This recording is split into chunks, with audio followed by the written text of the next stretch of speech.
നിങ്ങളെ revenue numbers നിങ്ങൾ പുറത്തുവിടുവോ? പുറത്തുവിടില്ല. ഓർഡറിന്റെ എണ്ണം പുറത്തുവിടുവോ? അതും പുറത്തുവിടും. 10 വർഷത്തോളം എയർ ഹോസ്റ്റസ് ആയി ജോലി ചെയ്തിട്ട് ഒരാള് ഒരു ബ്രാൻഡ് തുടങ്ങി. അത് കംഫർട്ടബിളി നല്ല സുഖമുള്ള പണിയാണ്. ഇപ്പം ഒരു കരിയർ ബിൽഡ് ചെയ്യാനായിട്ടും കംഫർട്ടബിൾ ആയിട്ടൊരു വർക്ക് അറ്റ്മോസ്ഫിയർ നോക്കുന്നവരാണെങ്കിൽ ഞാൻ ഇപ്പോഴും പറയും flying is A good career for ladies. അതായത് നമ്മുടെ എല്ലാ വർക്കും എല്ലാ സ്റ്റാഫിനും അറിയാം. ഓക്കെ. അപ്പോൾ ഓൺലൈനിൽ ഇപ്പം നിങ്ങൾ ചെയ്യുന്ന ആക്ടിവിറ്റി വീഡിയോ ഇടുക മാത്രമാണോ നിങ്ങളുടെ activity at the moment? Because ഫ്രാൻസിൽ നിന്ന് ഫ്രഞ്ച് മാത്രം അറിയാവുന്ന കസ്റ്റമേഴ്സ് വരും. ട്രിപ്പ് അഡ്വൈസറിൽ എങ്ങനെ? കാരണം ട്രിപ്പ് അഡ്വൈസർ ജസ്റ്റ് ഇന്ന സ്ഥലങ്ങൾ കാണാനുള്ളൊരു പ്ലാറ്റ്ഫോം അല്ലേ? ഡെയിലി വീഡിയോ ചെയ്യോ? ഡെയിലി വീഡിയോ ചെയ്യും. ഇപ്പോൾ ഏതെങ്കിലും ഒരു കസ്റ്റമർ ട്രിവാൻഡ്രത്ത് ഒരു സാധനം ഓർഡർ ചെയ്തു, ഇന്ന് കിട്ടേണ്ടതായിരുന്നു, കിട്ടിയില്ലെന്ന് പറഞ്ഞു കഴിഞ്ഞിട്ടുണ്ടെങ്കിൽ നമ്മുടെ ഒരു സെക്കൻഡ് പ്രോഡക്റ്റ് ഇരിപ്പുണ്ടെങ്കിൽ നമ്മൾ അത് അപ്പം തന്നെ അയച്ചു കൊടുക്കും. അയച്ചു കൊടുക്കുമല്ല, നമ്മുടെ ഓഫീസ് പോയി കൊണ്ടുപോയി കൊടുത്തിരിക്കും.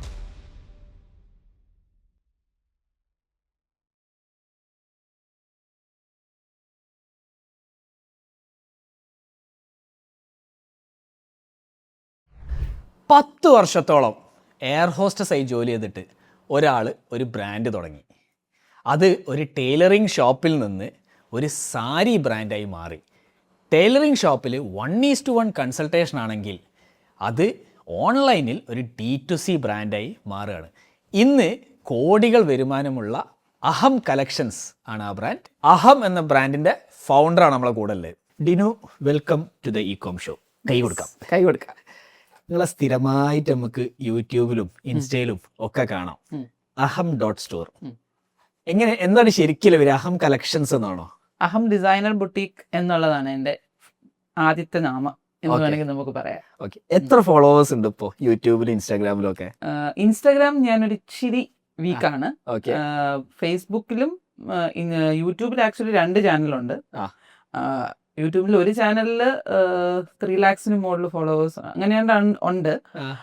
ഞാനൊന്നും അധികം അതിനകത്ത് കണ്ടന്റ് പോസ്റ്റ് ചെയ്യുക, അതിന്റെ കാര്യങ്ങൾ പോവുക, ബാക്കിയെല്ലാം ഓട്ടോമാറ്റിക്കലി നടന്നോളും എന്നുള്ളൊരു ബിലീഫിലാണ് ഇത് പോകുന്നത്.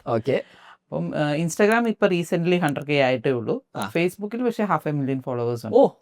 അപ്പൊ നിങ്ങൾ ഫേസ്ബുക്ക് ട്രാക്ക് ചെയ്ത ആരും നമ്മൾ ഇതുവരെ ഇന്റർവ്യൂ ചെയ്തിട്ട്?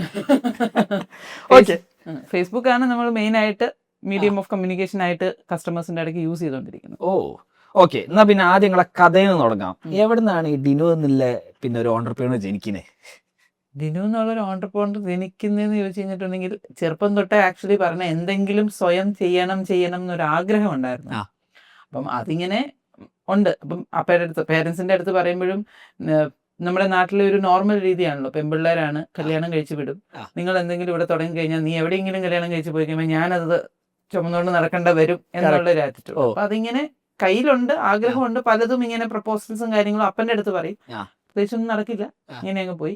അതിൻ്റെ ഇടയ്ക്ക് എനിക്ക് വേറൊരു എൻ്റെ മെയിൻ ഇഷ്ടങ്ങൾ എന്ന് പറഞ്ഞു കഴിഞ്ഞാൽ യാത്രകളും ഭക്ഷണം കഴിക്കുക എന്നൊക്കെയുള്ളതാണ് മെയിൻ ഇഷ്ടങ്ങളുടെ കാറ്റഗറിയിൽ വരുന്നത്. എല്ലാ ഇൻഫ്ലുവൻസേഴ്സും നോർമലി ചെയ്യുന്ന പരിപാടി ട്രാവൽ ആൻഡ് ഫുഡ്. അപ്പം ട്രാവലിന് ഏറ്റവും ഇഷ്ടമുള്ളൊരു മേഖലയാണ്. ഞാൻ 2007-06 തൊട്ട് എയർ ഇന്ത്യയിൽ ഫ്ലൈയിങ് ക്രൂ ആയിട്ടായിരുന്നു വർക്ക് ചെയ്തുകൊണ്ടിരുന്നത്.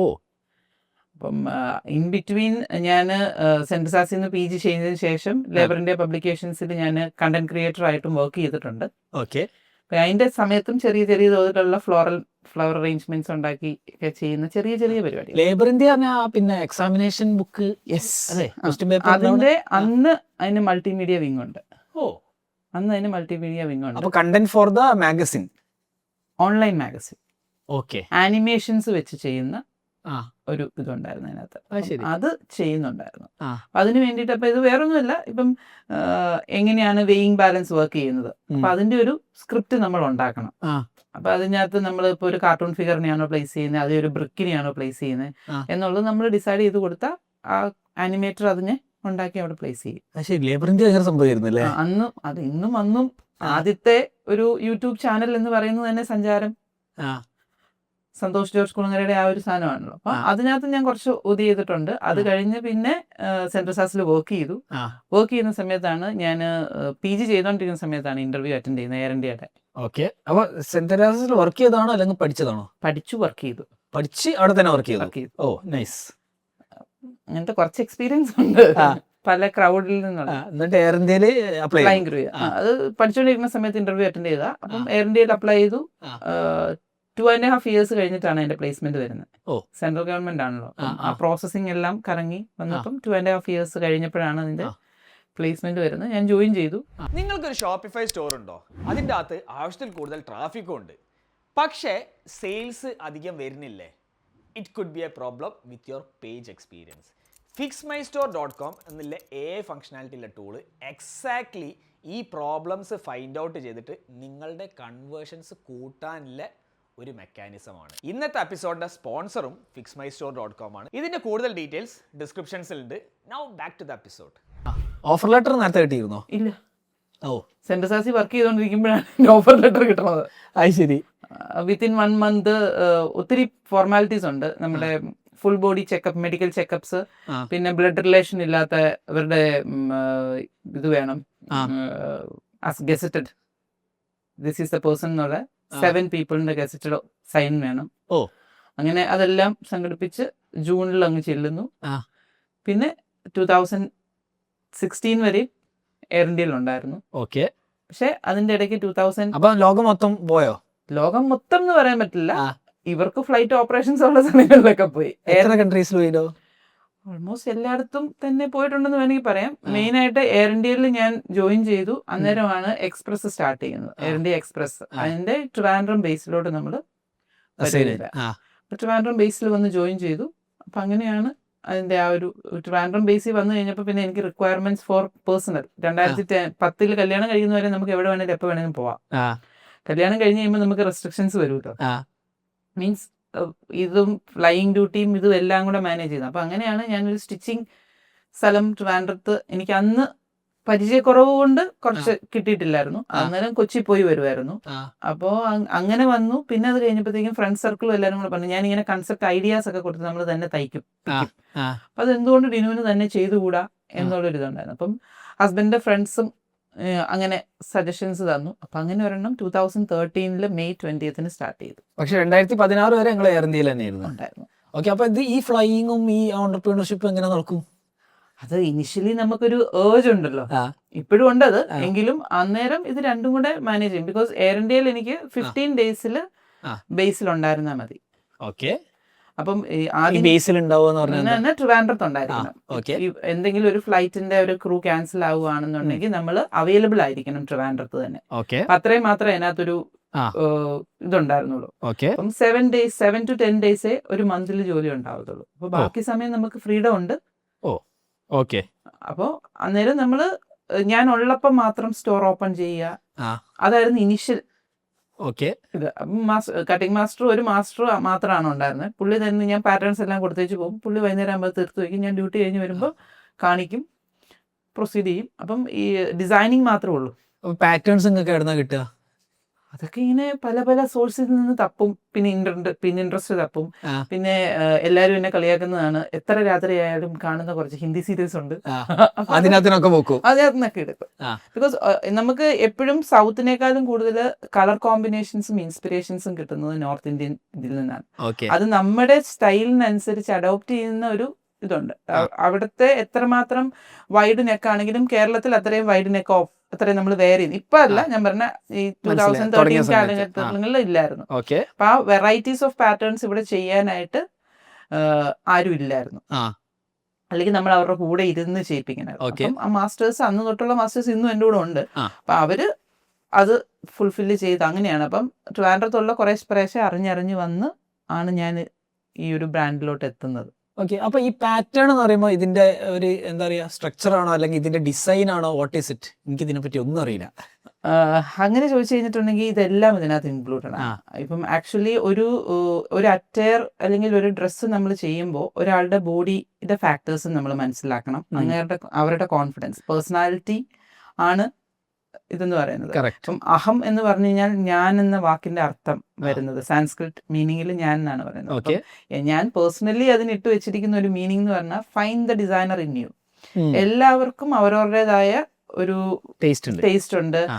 ഞാൻ ലൗഡ് കളേഴ്സ് ഇടില്ല, ഞാൻ ലൈറ്റ് കളേഴ്സ് ഇടുകയുള്ളൂ. അല്ലെങ്കിൽ എനിക്ക് ഇച്ചിരി ഇന്ന ഫംഗ്ഷന് പോകുമ്പോൾ എനിക്ക് ഇച്ചിരി പോപ്പപ്പ് ആയിട്ട് നിൽക്കണം, ഞാൻ സ്റ്റാൻഡ് ഔട്ട് ചെയ്ത് നിൽക്കണം എന്നൊക്കെയുള്ള ഓരോന്നിനും ഒക്കേഷൻ അനുസരിച്ച്. ഇപ്പം നമ്മളൊരു ഇന്റർവ്യൂവിന് പോകുമ്പോൾ ഒരു സട്ടിൽ കളറാണ് പോകുന്നതെന്നുണ്ടെങ്കിൽ ക്ലോസ് ഫ്രണ്ടിന്റെ വെഡിങ്ങിന് പോകുമ്പോൾ സട്ടിൽ കളർ ആയിരിക്കണം എന്നില്ല.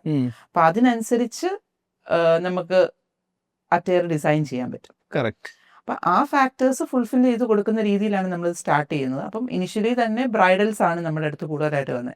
ഇപ്പം ഡിസൈനർ ബ്ലൗസസ് അന്ന് ചെയ്യുന്നവര് വളരെ വിരളമായിരുന്നു. അപ്പം ഹാൻഡ് വർക്ക് ചെയ്ത് ഹെവി ബ്രൈഡൽ ബ്ലൗസസ് നമ്മൾ ചെയ്തു കൊടുക്കുമായിരുന്നു. അങ്ങനെയാണ് നമ്മൾ ആ മാർക്കറ്റിലോട്ട് വരുന്നത്. പിന്നെ ഇതായിട്ട് വരുന്നതെന്ന് വെച്ച് കഴിഞ്ഞാൽ ഈ ബ്രൈഡ്സ് തന്നെ നെക്സ്റ്റ് ഫംഗ്ഷൻ വരുമ്പോഴും എന്നെ തന്നെ വിളിക്കും. ചേച്ചി, എന്റെ അനിയന്റെ ഫംഗ്ഷൻ വരുന്നുണ്ട്, അല്ലെങ്കിൽ ഇങ്ങനെ ഒരു ഫംഗ്ഷൻ വരുന്നുണ്ട്, എന്റെ കൊച്ചിന്റെ ചോറൂണ് വരുന്നുണ്ട്, അപ്പൊ എനിക്ക് അതിന് ഇത്രയും ഹെവി വേണ്ട, സിമ്പിൾ ആയിട്ട് വേണം. റിപ്പീറ്റ് പർച്ചേസ് വരുമ്പം നമ്മൾ ചെറുത് ചെയ്തു കൊടുത്തു. പിന്നെയാണ് അതിനെ പതുക്കെ 16 ആയപ്പം ഞാൻ എയർ ഇന്ത്യയിൽ നിന്ന് റിസൈൻ ചെയ്തു. രണ്ടാമത്തെ ആളും കൂടെ വന്നു കഴിഞ്ഞപ്പോഴത്തേക്ക് എല്ലാം കൂടെ എത്താൻ പറ്റില്ല എന്നുള്ള അവസ്ഥ എത്തി. അപ്പം ഇത് ഫ്ലൈ ചെയ്യാൻ നമുക്ക് സ്ഥലങ്ങൾ കാണാൻ പറ്റും. അതിനപ്പുറത്തോട്ട് ഈ കരിയറിനകത്തൊരു നമുക്കൊരു പേഴ്സണൽ ഹൈറാർക്കി ഗ്രോത്ത് ഇല്ല. CCIC എന്ന് പറഞ്ഞ സീനിയർ ക്യാബിൻ ക്രൂ എന്നുള്ളൊരു പൊസിഷൻ വരെ നമുക്ക് അതിനകത്തൊരു ഹൈറാർക്കി ഉള്ളൂ. അപ്പൊ അതിനുശേഷം എന്ന് പറയുന്നത് അതിനകത്തൊരു ഹൈറാർക്കി പൊസിഷൻ ഞാൻ അവിടെ കാണുന്നില്ല. അല്ലെങ്കിൽ നമ്മൾ കരിയർ സ്വിച്ച് ചെയ്യണം. അതായത് എയർ ഇന്ത്യയിൽ നിന്ന് ഇന്റർനാഷണൽ എമിറേറ്റ്സോ അങ്ങനത്തെ ഏതെങ്കിലും ഒരു എയർലൈനിലോട്ട് ഷിഫ്റ്റ് ചെയ്യണം. അപ്പൊ അതിന് നമ്മൾ കേരളത്തിൽ നമ്മളൊരു ട്രഡീഷണൽ രീതിയിൽ ഫാമിലി ലൈഫുമായിട്ട് മുന്നോട്ട് പോകുമ്പോൾ നമുക്ക് അങ്ങനത്തെ ഒരു കരിയറിലോട്ട് പോയി കഴിഞ്ഞാൽ പറ്റത്തില്ലാത്തത് കൊണ്ട് മോർ ടുവേർഡ്സ് നമ്മൾ ജനിച്ചു വളർന്ന ഒരു സാഹചര്യമാണല്ലോ നമ്മുടെ മൈൻഡ് സെറ്റിനകത്ത് വരുന്നത്. അപ്പൊ ആ ഒരു സൈറ്റിലാണ് ഇത് പോയിക്കൊണ്ടിരുന്നത്. അത് കഴിഞ്ഞപ്പോ ഇത് അപ്പം ഇപ്പോഴും തിരിച്ചു അപ്പം ത്യജിച്ചു എന്ന് പറഞ്ഞാൽ ഇപ്പോഴും ഇൻലോസും ഇടയ്ക്ക് എനിക്ക് തോന്നും വേണമായിരുന്നോ, സമാധാനമായിട്ട് 10 ദിവസം വർക്ക് ചെയ്തിട്ട് ഇരുന്നാ പോരായിരുന്നു. പക്ഷേ നല്ല സുഖമുള്ള പണിയാലേ. അപ്പൊ അത് കംഫർട്ടബിളി നല്ല സുഖമുള്ള പണിയാണ്. ഇപ്പം ഒരു കരിയർ ബിൽഡ് ചെയ്യാനായിട്ടും കംഫർട്ടബിൾ ആയിട്ടൊരു വർക്ക് അറ്റ്മോസ്ഫിയർ നോക്കുന്നവരാണെങ്കിൽ ഞാൻ ഇപ്പോഴും പറയും flying is A good career for ladies. അപ്പൊ എല്ലാ ഫ്ലൈറ്റിലും ഇങ്ങനെ എയർ ഇന്ത്യ അല്ലാത്ത ഫ്ലൈറ്റുകളിലും ഹെക്ടിക് ഫ്ലൈറ്റ്സ് ഉണ്ടാവും, എങ്കിലും വളരെ കംഫർട്ടബിൾ ആണ്. ബിക്കോസ് നമുക്ക് ആ ഒരു ഡ്യൂട്ടി ടൈമിൽ വേറെ ആരുമായിട്ടൊരു കോണ്ടാക്ട് ഇല്ല, വേറെ ഒരു റിസ്ക്കും അറിയണ്ട. ഇറങ്ങുമ്പോ ടെൻഷൻ അടിച്ചാൽ മതിയല്ലോ. കേറുമ്പോഴും ടെൻഷൻ ഉണ്ടെങ്കിൽ അത് മറന്ന് അതിനകത്ത് കയറി കഴിഞ്ഞാൽ പിന്നെ ഇറങ്ങുമ്പോഴേ നമുക്ക് അറിയാൻ പറ്റുള്ളൂ. ഓൺ ബോർഡില് കിട്ടില്ലല്ലോ. അപ്പൊ നിങ്ങൾ ഇന്റർനാഷണൽ ഫ്ലൈറ്റ് ആയിരുന്നു? ഇന്റർനാഷണൽ ഫ്ലൈറ്റ്സ് ആണ് ഞാൻ ചെയ്തത്. അപ്പൊ പിന്നെ അത്യാവശ്യം ദൂരം പോവുകയും ചെയ്യും. 3.5 to 4 hours Dubai, Abu Dhabi areas ആണ് ഞാൻ മെയിൻ ആയിട്ട് ഓപ്പറേറ്റ് ചെയ്തോണ്ടിരുന്നത്. പിന്നെ പോയിട്ടുണ്ട്, അതും ഈ ഡിപ്പെൻസ് ഓൺ ഇതാണ്. പിന്നെ ഇത് നോർത്ത് ഇന്ത്യൻ ബേസ്ഡ് ആണ്, അതുകൊണ്ട് കുറച്ച് അങ്ങനത്തെ ഇതുണ്ട്. നമുക്ക് ഇതിനകത്ത് മെൻഷൻ ചെയ്ത് പോകണ്ട, അത് അങ്ങനെയാ പോയിക്കൊണ്ടിരുന്നത്. പിന്നെ ഉള്ളൊരു ഇതെന്ന് പറഞ്ഞാൽ ലേ ഓവേഴ്സ് കിട്ടും. അവിടെ നിന്ന് ഇന്ത്യയിൽ എല്ലായിടത്തും വരാനുള്ളൊരു ഓപ്പർച്യൂണിറ്റി ഉണ്ട്. അതായത് ദുബായിൽ ലേ ഓവർ ഫ്ലൈറ്റ്സ് നമ്മൾ ഓപ്പറേറ്റ് ചെയ്യുന്ന സമയം Dubai to Srinagar, Dubai to Amritsar, Dubai to Punjab, അങ്ങനത്തെ എല്ലാ സ്റ്റേറ്റ്സിലും. അപ്പൊ ഞാൻ അങ്ങനെയാണ് മിക്ക സ്ഥലങ്ങളും പേഴ്സണലി പോയി കണ്ടിട്ടുള്ളത്.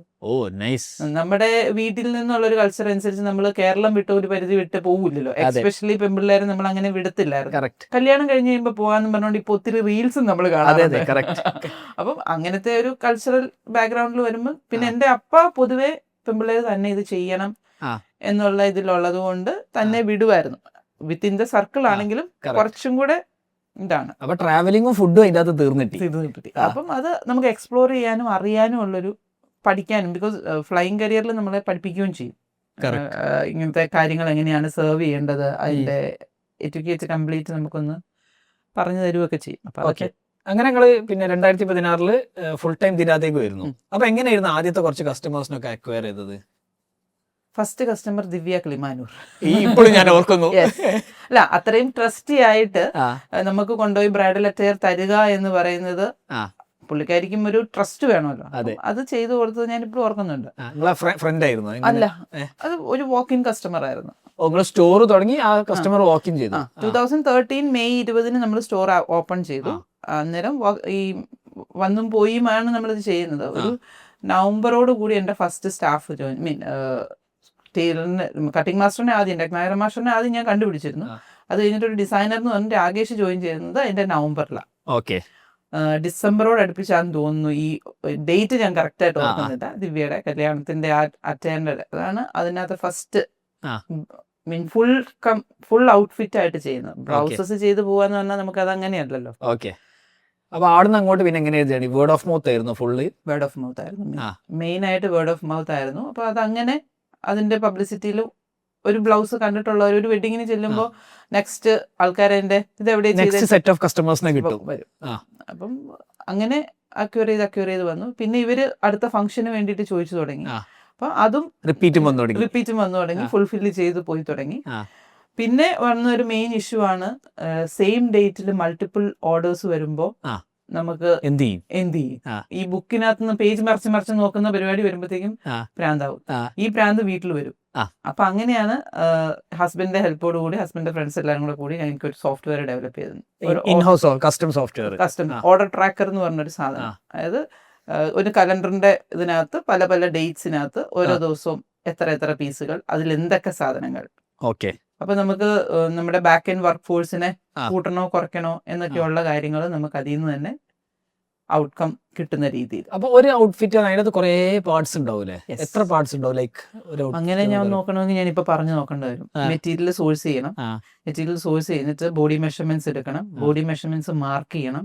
ആ മാർക്ക് ചെയ്ത മെഷർമെന്റ്സിനനുസരിച്ച് വർക്ക് ചെയ്യണം. വർക്ക് ചെയ്ത മെഷർമെന്റ്സ് കറക്റ്റ് ആണോ എന്ന് ചെക്ക് ചെയ്തതിന് ശേഷം കസ്റ്റമറിനെ കൺഫേം ചെയ്യണം. ആ കൺഫേം ചെയ്ത മെഷർമെന്റ്സിനകത്ത് റഫ് സ്റ്റിച്ച് അടിച്ച് കസ്റ്റമറിന്റെ ദേഹത്ത് ട്രയൽ ചെയ്യണം. അത് കഴിഞ്ഞിട്ട് അതിനെ റിമൂവ് ചെയ്തിട്ട് ഫിനിഷിങ് ചെയ്ത് ഔട്ട്ഫിറ്റ് ഫിനിഷ് ചെയ്യണം. ഫിനിഷ് ചെയ്ത് കഴിയുമ്പോഴും ഇവർ വന്നിരിക്കുന്നതിനകത്ത് സ്ലൈറ്റ് വേരിയേഷൻസ് ഉണ്ടാവും. നമ്മൾ മെഷർമെന്റ്സ് എടുത്ത സമയത്ത് നമ്മൾ ഇട്ടിരിക്കുന്ന ഡ്രസ്സിന്റെയും ഇന്നേഴ്സിന്റെ എല്ലാം മാച്ച് ചെയ്തിട്ടായിരിക്കും നമ്മുടെ ഔട്ട്ഫിറ്റ് നമ്മൾ തയ്ച്ചിട്ടുണ്ടാവും. ഇതെല്ലാം റിമൂവ് ചെയ്തിട്ട് നമ്മൾ ഫ്രഷ് ബോഡിയിലോട്ട് ഇടുമ്പോൾ അതിന്റെ വ്യത്യാസങ്ങൾ അന്നേരം അറിയാൻ പറ്റത്തുള്ളൂ. അന്നേരം പിന്നെ അത് ഓൾട്ടർ ചെയ്ത് ഫിനിഷ്. അല്ല, അപ്പൊ ഇതിന്റെ അകത്ത് കുറെ മെറ്റീരിയൽസ് ഉണ്ടല്ലോ, കുറെ ടൈപ്പ് ഓഫ് സാധനങ്ങൾ ഉണ്ടല്ലോ. അത് എങ്ങനെ ഞങ്ങൾ ഓർഗനൈസ് ചെയ്യുക? എത്ര ടൈപ്പ് ഓഫ് മെറ്റീരിയൽസ് ഉണ്ടാവും ഒരു ഔട്ട്ഫിറ്റ് എന്ന് പറയുന്നത്? ഒരു ഔട്ട്ഫിറ്റ് എന്ന് പറഞ്ഞു കഴിഞ്ഞിട്ടുണ്ടെങ്കിൽ ഇപ്പൊ ഒരു കസ്റ്റമൈസ്ഡ് പീസ് ആണെങ്കിലും ഒരു റെഡിമെയ്ഡ് പീസ് ആണെങ്കിലും, കസ്റ്റമൈസ്ഡ് പീസിന് ഇപ്പം ഷാന്റെ സെയിം മെഷർമെന്റിൽ ചെയ്യുന്നു. റെഡിമെയ്ഡ് ആകുമ്പോഴത്തേക്കും നമ്മളത് കോമൺ മെഷർമെന്റ്സിൽ ചെയ്യുന്നു, സ്റ്റാൻഡർഡൈസ്ഡ് മെഷർമെന്റ്സിൽ ചെയ്യുന്നു എന്നുള്ള ഡിഫറൻസേ ഉള്ളൂ. പ്രോസസ് എല്ലാം സെയിം ആണ്. അത് നമ്പർ ഓഫ് പീസസ് കൂടുമ്പോൾ വർക്ക് ഫോഴ്സ് സെയിം ആയത് കാരണം കോസ്റ്റിംഗ് കുറയുന്നത് കൊണ്ടാണ് അതിനകത്ത് ആ വേരിയേഷൻ വരുന്നത്. ഇൻഡിവിജ്വലി ചെയ്യുമ്പോൾ നമ്മൾ ആ പർട്ടിക്കുലർ ബോഡി മെഷർമെന്റ്സിൽ വെച്ചിട്ടല്ലേ ചെയ്യുന്നത്. അല്ല, ഞാൻ ഉദ്ദേശിച്ചത് പിന്നെ നിങ്ങൾ മെഷർമെന്റ്സ് ഒക്കെ എടുത്തു, ഇപ്പൊ ഇതിന്റെ മുകളിൽ കുറെ വർക്ക് ചെയ്യേണ്ടതുണ്ടോ? ചില ബീഡ്സ് അതാണെങ്കിൽ നമ്മുടെ ഒരു ഒറിജിനൽ ഫാബ്രിക്കിന്റെ അടിയിൽ ഫ്യൂസിങ് ഷീറ്റ്, അതിന്റെ താഴെ ലൈനിങ്, നമ്മുടെ ബോഡി ടച്ച് ചെയ്യുന്ന പാർട്ട് കോട്ടൺ ലൈനിങ്, അത് ഒരു ലെയർ. അതിന് 3 പ്രാവശ്യമായിട്ട് കട്ടിങ് ആവശ്യമുണ്ട്. മാർക്ക് ചെയ്ത് കട്ട് ചെയ്യണം. പിന്നെ ഷുഗർ ബീഡ്സ്, അതായത് വർക്കിനനുസരിച്ച് sugar beads, cut beads, zardozi എന്നൊക്കെ പറയുന്ന ഒത്തിരി കുഞ്ഞു മൈന്യൂട്ട് സാധനങ്ങൾ. കറക്റ്റ്. അതിന് പല ഗ്രേഡ്സും മാർക്കറ്റിൽ അവൈലബിൾ ആണ്. നമ്മൾ ഇപ്പോഴും പലപ്പോഴും ഇപ്പൊ ഇത് പറഞ്ഞു വന്നപ്പോഴാണ് ചില ബ്ലൗസുകൾ ഓൾട്ടർ ചെയ്യാൻ കൊണ്ടുവരും. അപ്പൊ അന്ന് തൊട്ടുള്ള ഹാൻഡ് വർക്ക് റഹ്മാൻ ചേട്ടൻ എന്ന് പറഞ്ഞൊരു ചേട്ടനൊക്കെ ഉണ്ട്. പുള്ളി പറയും, മാഡം ഇത് നമ്മൾ 2017 ചെയ്ത ബ്ലൗസ് അല്ലേ എന്ന് പുള്ളി ചോദിക്കും. ബിക്കോസ് അന്നൊക്കെ ഓരോ വർക്കും നമ്മൾ പേഴ്സണലി ഫുള്ളായിട്ട് കണ്ട് ചെയ്തോണ്ടിരുന്ന പേഴ്സണലൈസ്ഡ് കസ്റ്റമേഴ്സിന്റെ ഒക്കെ. അപ്പൊ അതൊക്കെ ഇപ്പോഴും അതുപോലെ തന്നെ കൊണ്ടുവരുമ്പോ ഒരു വീടിന് പോലും നിറം മാറ്റം ഒന്നും വരാതെ കൊണ്ടുവരുമ്പോൾ നമുക്കൊരു പേഴ്സണൽ സന്തോഷം ഭയങ്കരമായിട്ടുണ്ട്. അതല്ല, അത് ബോഡി മെഷർമെന്റ്സ് ചേഞ്ച് ആവുമല്ലോ. 2017 ഇട്ട ബ്ലൗസ് 22 ഇടുമ്പോ നമുക്ക് എന്താണേലും ചെറിയ ബോഡി ഫ്ലക്ച്വേഷൻസ് വന്നിട്ടുണ്ടാവും. അപ്പൊ അതിന് ലൂസും ടൈറ്റും ചെയ്യാനൊക്കെ ആയിട്ട് കൊണ്ടുവരാറുണ്ട്. അവരെ ടിൽ ആ കസ്റ്റമേഴ്സ് ഇന്നും എനിക്കുണ്ട്. അതാണ് എന്റെ അന്ന് അക്വയർ ചെയ്ത customers is continuing with you. അതാണ് നിങ്ങളെ ബേസിക്. ചിലര് പറയും ഇവിടെ തയ്ച്ചാലേ ഒരു സെറ്റ് ആവുള്ളൂ, സംതൃപ്തി വരത്തുള്ളൂ. അതും കേൾക്കുമ്പോ ഭയങ്കര ഒരു ഒരേ ബാർബർ എടുത്ത് പോണ പോലെ. അല്ല, എനിക്കൊക്കെ ആണെങ്കിലും അതാ, നമുക്കൊരു സെറ്റ് ഓഫ് മൈൻഡ് സെറ്റ് ആയിട്ടുണ്ടെങ്കിൽ നമുക്ക് അവിടെ പോകാനായിരിക്കും കംഫോർട്ടബിൾ. പുതിയൊരു സ്ഥലത്തോട്ട് മാറി ചിന്തിക്കാനായിട്ട് ഇവിടെ എന്തെങ്കിലും ഇഷ്യൂ ഉണ്ടെങ്കിൽ മാത്രമല്ല നമ്മൾ മാറി ചിന്തിക്കും. സ്വിച്ചിങ് കോസ്റ്റ് ഭയങ്കരമാണ്, മെന്റൽ സ്വിച്ചിങ് കോസ്റ്റ്. അല്ല, പിന്നെ നമ്മളൊരു വേവ് ലെങ്ത് കറക്റ്റ് ആയി കഴിഞ്ഞാൽ നമുക്ക് കംഫോർട്ട് ഉണ്ട്. കറക്റ്റ്. ഒരു തവണ നമുക്ക് സ്റ്റോറിൽ വന്നു കഴിയുമ്പോൾ ആ എക്സ്പീരിയൻസ് കിട്ടി, അതിനകത്ത് എന്തെങ്കിലും ഓൾട്ടറേഷൻസ് ഉണ്ടെങ്കിൽ നമ്മൾ അത് കംപ്ലീറ്റ് ആയിട്ട് ഓവർകം ചെയ്ത് ഫിനിഷ് ചെയ്തിട്ടാണ് കസ്റ്റമറിനെ വിടുന്നത്. അപ്പൊ 100% അവർക്ക് ചെയ്യാൻ പറ്റുന്നതിന്റെ മാക്സിമം നമ്മൾ ചെയ്തു കൊടുത്തിട്ടേ വിടത്തുള്ളൂ. അതാണ് ദേ വിൽ കം ബാക്ക്. അപ്പൊ നിങ്ങളാണല്ലോ ഫേസ് ഓഫ് ദ ബ്രാൻഡ് അന്ന് തൊട്ടിട്ട്. അപ്പൊ 7 to 10 days നിങ്ങൾ പുറത്തായിരിക്കും. അപ്പൊ എങ്ങനെയാണ് കസ്റ്റമർക്ക് നിങ്ങളെ കാണാതെ തന്നെ, നിങ്ങളെ കണ്ടാലൊരു ഇത് കിട്ടുള്ളൂ, നിങ്ങളിപ്പം പറഞ്ഞ പോലെ ആ ഒരു സന്തോഷം കിട്ടുള്ളൂ? അതുകൊണ്ട് ഇപ്പത്തെ ഒരു കണ്ടീഷനിൽ ഫേസ്ബുക്കിലും വീഡിയോസ് ഒക്കെ കാണുന്ന കാരണം കസ്റ്റമേഴ്സ് പറയും, ഇത് നമുക്ക് വീട്ടിൽ വരുന്ന പോലെ ആട്ടോ ഡിനു ഇവിടെ വരുമ്പോ. ബിക്കോസ് സ്റ്റാഫിനെ ആണെങ്കിലും ഇപ്പൊ നമ്മള് ഇത് കാണിക്കുന്നുണ്ട്, പേജിൽ വരുന്നുണ്ട്. അപ്പം അങ്ങനെ വരുന്നത് കാരണം വീട്ടിലുള്ള ഒരാളായിട്ട് ആ ഡിനുവിനെ ഫീൽ ചെയ്യുന്ന ഒരു പുറത്തെ ഒരാളായിട്ട് ഫീൽ ചെയ്യില്ല എന്ന് കേൾക്കുമ്പോൾ നമ്മുടെ ആ ഒരു വർക്കിന് സന്തോഷം കിട്ടുന്നുണ്ട്. അടിപൊളി. അപ്പൊ നിങ്ങള് പിന്നെ ആ സമയത്ത് നിങ്ങൾ ഒരു കസ്റ്റം സോഫ്റ്റ്വെയർ ഉണ്ടാക്കി. അത് ഏത് സമയത്തായിരിക്കും? 2016 ഫുൾ ടൈം ഇറങ്ങി. 15-16 ആണ് അത് ഓപ്പൺ ചെയ്യുന്നത്. ഓക്കെ. അപ്പൊ ആ സമയത്ത് നിങ്ങൾ കസ്റ്റം സോഫ്റ്റ്വെയർ ചെയ്തു തുടങ്ങി. ഓക്കെ. പിന്നെ അങ്ങോട്ടുള്ള ഗ്രോത്ത് എങ്ങനെയായിരുന്നു? പിന്നെ ഈ ഞാൻ പറഞ്ഞല്ലോ ഇവരുടെ റിക്വയർമെന്റ്സ്, അപ്പൊ അതിനൊരു റീറ്റെയിൽ ഔട്ട്ലെറ്റ് എന്നുള്ളൊരു കൺസെപ്റ്റ് നമ്മൾ പ്ലാൻ ചെയ്തു. ഇതൊരു സ്റ്റിച്ചിങ് യൂണിറ്റ് പോലെയായിരുന്നു? ഡിസൈനിങ് യൂണിറ്റ് പോലെയായിരുന്നു. കസ്റ്റമൈസ്ഡ് സ്റ്റിച്ചിങ് ആൻഡ് ഡിസൈനിങ് മാത്രമായിരുന്നു ഞാൻ സ്റ്റാർട്ട് ചെയ്തത്. അപ്പൊ പക്ഷെ നിങ്ങളൊരു ബുട്ടീക്ക് പോലെയാണ് തുറന്നത്. ലുക്ക് ആൻഡ് ഫീൽ എങ്ങനെയായിരുന്നു അന്ന്? അത് 1-on-1 കൺസൾട്ടേഷൻ എന്നുള്ള രീതിയിലായിരുന്നു. അതായത് ഇപ്പം നമുക്കൊരു കല്യാണം വരുവാണ്, നമുക്ക് എന്താണ് റിക്വയർമെന്റ്, അപ്പം ഇപ്പൊ ക്രിസ്ത്യൻ വെഡിങ് അല്ലെങ്കിൽ ഹിന്ദു വെഡിങ്, അപ്പം നമുക്ക് 3 ഫംഗ്ഷൻസ് ഉണ്ട്. അതിന്റെ ഓരോ ഫംഗ്ഷൻസിനും ഓരോ കളർ തീം വെച്ചിട്ട് അമ്മയ്ക്കും ചേച്ചിക്കും അനീതിക്കും ചെയ്യണം. അപ്പം ഇതിന്റെ എന്തെങ്കിലും ഒരു സിംബോളിക് റെപ്രസെന്റേഷൻ ബ്രദറിനും അപ്പനും വേണം. അപ്പം അങ്ങനത്തെ എല്ലാ സാധനങ്ങളും ചെയ്യുന്ന. ജെൻസിന്റെ ചെയ്തിരുന്നോ? ജെൻസിന്റെയും ചെയ്തിരുന്നു. ഒത്തിരി അല്ല, വളരെ ലിമിറ്റഡ് ആയിട്ടുള്ള. അതായത് ഡിസൈനർ വെയർ ഇടുന്ന ഫാദേഴ്സ് ഒക്കെ ഇപ്പോഴാണ് കൂടുതൽ. നേരത്തെ അത്രയില്ല. ആ ഷർട്ടിൽ ഒരു ചെറിയ എംബ്രോയിഡറി ഒക്കെ മാക്സിമം പിള്ളേരുടെ ഫോഴ്സ് അനുസരിച്ച് ചെയ്യുന്ന, അല്ലെങ്കിലും ഒരു ഇതായിട്ട് ക്ലീശയായിട്ട് പറഞ്ഞു കഴിഞ്ഞിട്ടുണ്ടെങ്കിൽ മാച്ചിങ് കളറിലങ്ങ് ഇടും. മാക്സിമം അത്രേ ഉണ്ടായിരുന്നു. എന്റെ അപ്പൊന്നും ഒരിക്കലും ഇടില്ലായിരുന്നു. വൈറ്റ് ഷർട്ട് മാത്രമേ വൈറ്റ് ആൻഡ് വൈറ്റ് അല്ല, grey, beige, white shirt, white, വേറെ ഓപ്ഷൻസ് ഇല്ല. അപ്പൊ ആ ഒരു ഇതായിരുന്നു നമ്മുടെ ആ ഒരു ബെൽറ്റിൽ എപ്പോഴും ഇത് ചെയ്തോണ്ടിരുന്നത്. അപ്പൊ അതിനകത്ത് ചെറിയ എന്തെങ്കിലും ഒരു സിംബോളിക് റെപ്രസെന്റേഷൻ, ചിലപ്പോൾ ഇവരുടെ 2 പേരുടെ ലെറ്റേഴ്സ് ആവാം, ബ്രൈഡിന്റെയും ഗ്രൂമിന്റെയും ലെറ്റേഴ്സ് ആവാം, അല്ലെങ്കിൽ അവരുടെ തീം ബേസ്ഡ് ആയിട്ടുള്ള എന്തെങ്കിലും ഒരു ജസ്റ്റ് ഒരു എംബ്രോയിഡറി സിംബോളിക്. അപ്പൊ അവിടെ നിന്ന് അങ്ങോട്ട് എങ്ങനെയായിരുന്നു നിങ്ങളൊരു പ്രോഗ്രഷൻ ഫ്രം 2016 ഓൺവേർഡ്സ്? നിങ്ങൾ സോഫ്റ്റ്വെയർ ഒക്കെ സെറ്റ് ആയി, ഇതൊക്കെ സ്റ്റിച്ചിങ് പാർട്ട് അവിടെ ഡിസൈനേഴ്സ്, അന്ന് തൊട്ടുള്ള ഡിസൈനർ 2016 തൊട്ടുള്ള ഡിസൈനേഴ്സ് ഇപ്പോഴും എന്റെ കൂടെ ഉണ്ട്. 10 വർഷം കഴിഞ്ഞു. 10 വർഷം കഴിഞ്ഞു. അത് ട്വിൻസും. അപ്പൊ വരുന്ന കസ്റ്റമേഴ്സിന് അതും ഒരു വലിയ കൺഫ്യൂഷനാ. ഒരാളോട് പറഞ്ഞിട്ട് തിരിഞ്ഞു നോക്കുമ്പോൾ മറ്റേ ആൾ ഇവിടെ നിന്ന് ഇറങ്ങി വരും. ആ same expression each and every customer ഇന്നലെ വരെയും അതുണ്ടായിരുന്നു. അത് എപ്പോഴും അതും നമുക്കും കംഫർട്ടബിൾ ആണ്. ബിക്കോസ് ഈച്ച് ആൻഡ് എവറി കസ്റ്റമേഴ്സിന്റെ എന്താണ് അവർക്ക് വേണ്ടതെന്നുള്ളത് കറക്റ്റ് ആയിട്ട് ഡിസൈനേഴ്സിന് അറിയാം. അപ്പൊ ഞാൻ അവിടെ ഇല്ലെങ്കിലും ആ ഏരിയ ദേ വിൽ ഹാൻഡിൽ. അപ്പൊ അതങ്ങനെ പോവും. അത് കഴിഞ്ഞിട്ട് 2016-17 ഞാൻ ഈ റിക്വയർമെന്റ്സ് എല്ലാം മീറ്റ് ചെയ്യുന്നുണ്ട്. അപ്പൊ പതുക്കെ കുറച്ച് സാരീസും നമുക്ക് ഈ ഓഫ് സീസൺ വരുന്ന സമയത്ത് ഇൻ ഹൗസിൽ കുറച്ച് സാരീസ് ചെയ്യും. ഈ ഓഫ് സീസൺ ഓൺ സീസൺ എങ്ങനെയാണ്? ഹെവി ഹാൻഡ് വർക്ക് നമുക്ക് യൂണിറ്റ് ആസച്ച് അത്യാവശ്യം വലിയൊരു യൂണിറ്റാ. അപ്പൊ ആ സമയത്ത് നമുക്ക് ഹാൻഡ് വർക്കേഴ്സിന് ചിലപ്പം എപ്പോഴും ഹെവി ആയിട്ട് വർക്ക് ഫോഴ്സിൽ വർക്ക് കൊടുക്കാനായിട്ടുണ്ടാവില്ല. അപ്പൊ അങ്ങനെ വരുമ്പം എന്റെ ക്രിയേറ്റീവ് ഐഡിയാസ് വെച്ചിട്ട് ഞാൻ പറഞ്ഞല്ലോ, നേരത്തെ പറഞ്ഞത് തന്നെ ഈ സീരിയലിനകത്തൊക്കെ കണ്ട പല സാധനങ്ങളിൽ സാരിയിലോ അല്ലെങ്കിൽ സൽവാർ മെറ്റീരിയലോ കുർത്തയിലോ ഇംപ്ലിമെന്റ് ചെയ്യും. ആ വർക്ക് ചെയ്ത് നോക്കും. അപ്പൊ അത് ഡിസ്പ്ലേയിൽ കൊണ്ടുവരാൻ തുടങ്ങി. അപ്പൊ കസ്റ്റമേഴ്സ് വന്നിട്ട് ഇത് കൊള്ളാലോ, ഡിഫറെന്റ് ആയിട്ടുണ്ടല്ലോ എന്നുള്ള കസ്റ്റമൈസ്ഡ് റെഡി ഔട്ട്ഫിറ്റ്സ് പോലെ അങ്ങനെ ചെയ്തു. അപ്പൊ അതിൽ നിന്നാണ് റീറ്റെയിൽ എന്നുള്ളൊരു കൺസെപ്റ്റിലോട്ട് നമ്മൾ എത്തുന്നത്. അപ്പൊ ആ കൺസെപ്റ്റ് ഇങ്ങനെ. അതിന് മുമ്പ് വേറെ കാര്യം ചോദിക്കട്ടെ, നിങ്ങൾ ഇനീഷ്യൽ സാധനം തുടങ്ങി, അപ്പൊ നിങ്ങൾക്ക് മെഷീനറി ഇതൊക്കെ എങ്ങനെയായിരുന്നു ഇനീഷ്യൽ ഇൻവെസ്റ്റ്മെന്റ് ഒക്കെ ഇതിന്റെ? ഫസ്റ്റ് ഞാൻ ചെയ്തത് ഫേസ്ബുക്കിലാണ്. പോത്തീസിൽ പോയിട്ട് അന്നത്തെ സ്റ്റൈൽ എന്ന് പറഞ്ഞാൽ ഫാബ്രിക്സ് എടുത്തിട്ട് ഫാബ്രിക്സും ബോർഡേഴ്സും ഒക്കെ എടുത്തിട്ട് സ്റ്റിച്ച് ചെയ്ത് കോമ്പിനേഷൻ ചെയ്യുന്ന സാരി സ്റ്റൈലുണ്ട്. അപ്പൊ അത് അങ്ങനെയാണ് ഞാൻ ഫസ്റ്റ് ചെയ്തത്. ഒരു 25,000 എന്ന് വേണമെങ്കിൽ പറയാം. അല്ല, അപ്പൊ നിങ്ങൾ ആദ്യം ഷോപ്പ് തുടങ്ങിയിട്ടില്ല? ഇല്ല. ഇത് ഈ മെയ് 20th ഇത് തുടങ്ങുന്നതിന് മുമ്പ് ഒരു 3-4 മാസം ഈ ഒരു പരീക്ഷണം നടത്തി. അപ്പൊ 1-2 പീസുകളൊക്കെ അങ്ങനെ പോയി. അത് പക്ഷേ ഓൺലൈനിൽ എന്ന് പറയാൻ പറ്റില്ല. ഇത് കണ്ടു, ഇത് കിട്ടുമോ എന്ന് ചോദിച്ച് ആൾക്കാർ ചാറ്റ് ചെയ്തു. അപ്പൊ അങ്ങനെയാണ്. അപ്പൊ അവിടെയാണ് വാലിഡേറ്റ് ചെയ്തത്, സംഭവം നടക്കും. നമ്മുടെ ഈ ടേസ്റ്റ്, ബിക്കോസ് ഞാൻ തിരുവനന്തപുരത്തുള്ള ഒരാളല്ല, കോട്ടയത്ത് നിന്ന് അവിടെ വന്ന് വർക്ക് റിലേറ്റഡ് ആയിട്ട് അവിടെ സെറ്റിൽ ചെയ്തപ്പോ നമ്മുടെ ഈ ഒരു ടേസ്റ്റ് അവിടെ അക്സെപ്റ്റ് ചെയ്യുമോ എന്നുള്ളൊരു കൺസേൺ നമുക്കുണ്ടല്ലോ. ബിക്കോസ് എൻ്റെ ടേസ്റ്റ് ഇവിടെ ഇഷ്ടപ്പെടുന്നവരുണ്ടോ എന്ന് നമുക്ക് ഉറപ്പിക്കാതെ നമുക്കൊരു ഇൻവെസ്റ്റ്മെന്റ്. ഞാൻ ഇപ്പോഴും എന്നോട് പുതിയതായിട്ട് സ്റ്റോർ തുടങ്ങുന്നവരോട് ചോദിക്കുമ്പോഴും ഞാൻ പറയുന്നത്, ഫസ്റ്റ് യു എസ്റ്റാബ്ലിഷ്, ഒന്ന് ട്രൈ ചെയ്ത് നോക്കൂ. ട്രൈ ചെയ്ത് നോക്കിയതിന് ശേഷം നിങ്ങൾ ഇൻവെസ്റ്റ് ചെയ്യൂ. ഈവൻ ഇൻവെസ്റ്റ് ചെയ്യുമ്പോഴും മിനിമൽ ഇൻവെസ്റ്റ് ചെയ്യും. അങ്ങനെ ഒരാളെ വിളിച്ചിരുത്തുമ്പോൾ ഒരു സ്റ്റാൻഡേർഡ് ആയിരിക്കണം. ഈവൻ ഇങ്ങനത്തെ ഒരു കുഞ്ഞു ടേബിളും 2 ചെയറും ആണെങ്കിലും ധാരാളം മതി. മിനിമം വയബിൾ പ്രൊഡക്റ്റ് എന്നാണ് ഞങ്ങൾ ടെക്കിൽ പറയല്. അതെ, എന്നാൽ പുറത്ത് കാണിക്കുന്നേക്കാളും കൂടുതൽ ഔട്ട്പുട്ടിനകത്ത് ഫോക്കസ് ചെയ്യുക. ഫൈനൽ ഔട്ട്പുട്ട് നല്ലതാണെന്നുണ്ടെങ്കിൽ നാളെ അവർ പോയിട്ട് വേറെ 2 പേരും കൂടെ ഓട്ടോമാറ്റിക്കലി കൊണ്ടുവരും. ഉറപ്പായിട്ടും. ഇപ്പം ഏത് ഫീൽഡ് ആണെങ്കിൽ പോലും നമ്മൾ ഒരു റെഫറൻസ് എടുക്കുമ്പോൾ നിങ്ങൾ ആരെ കൊണ്ടാ ചെയ്യിപ്പിച്ചേ എന്ന് നമ്മൾ ചോദിക്കും. അപ്പൊ ആ ചോദിക്കുമ്പോൾ കംഫർട്ടബിൾ ആയിട്ടുള്ള best form of marketing word of mouth. Word of mouth. Okay, അപ്പൊ അങ്ങനെ ചെയ്തു. എന്നിട്ട് ഇനീഷ്യൽ ഇൻവെസ്റ്റ്മെന്റ് എത്ര? മീൻസ് 25,000 പോത്തീസിന് എടുത്ത സാധനം. അത് കഴിഞ്ഞിട്ട് നിങ്ങൾ സ്റ്റോർ തുടങ്ങുമ്പോൾ എത്ര, what kind of investment did you? അത് അങ്ങനെ പറയാൻ പറ്റില്ല. കാരണം ഒരു മാസ്റ്ററിനെ നമ്മൾ ഹയർ ചെയ്തു, മാസ്റ്ററിന്റെ സാലറി, പിന്നെ ബിൽഡിങ്ങിന്റെ റെന്റ്, ഇത് രണ്ടും, പിന്നെ മാസ്റ്ററിന്റെ ഒരു മെഷീൻ വേണമെന്ന് പറഞ്ഞു.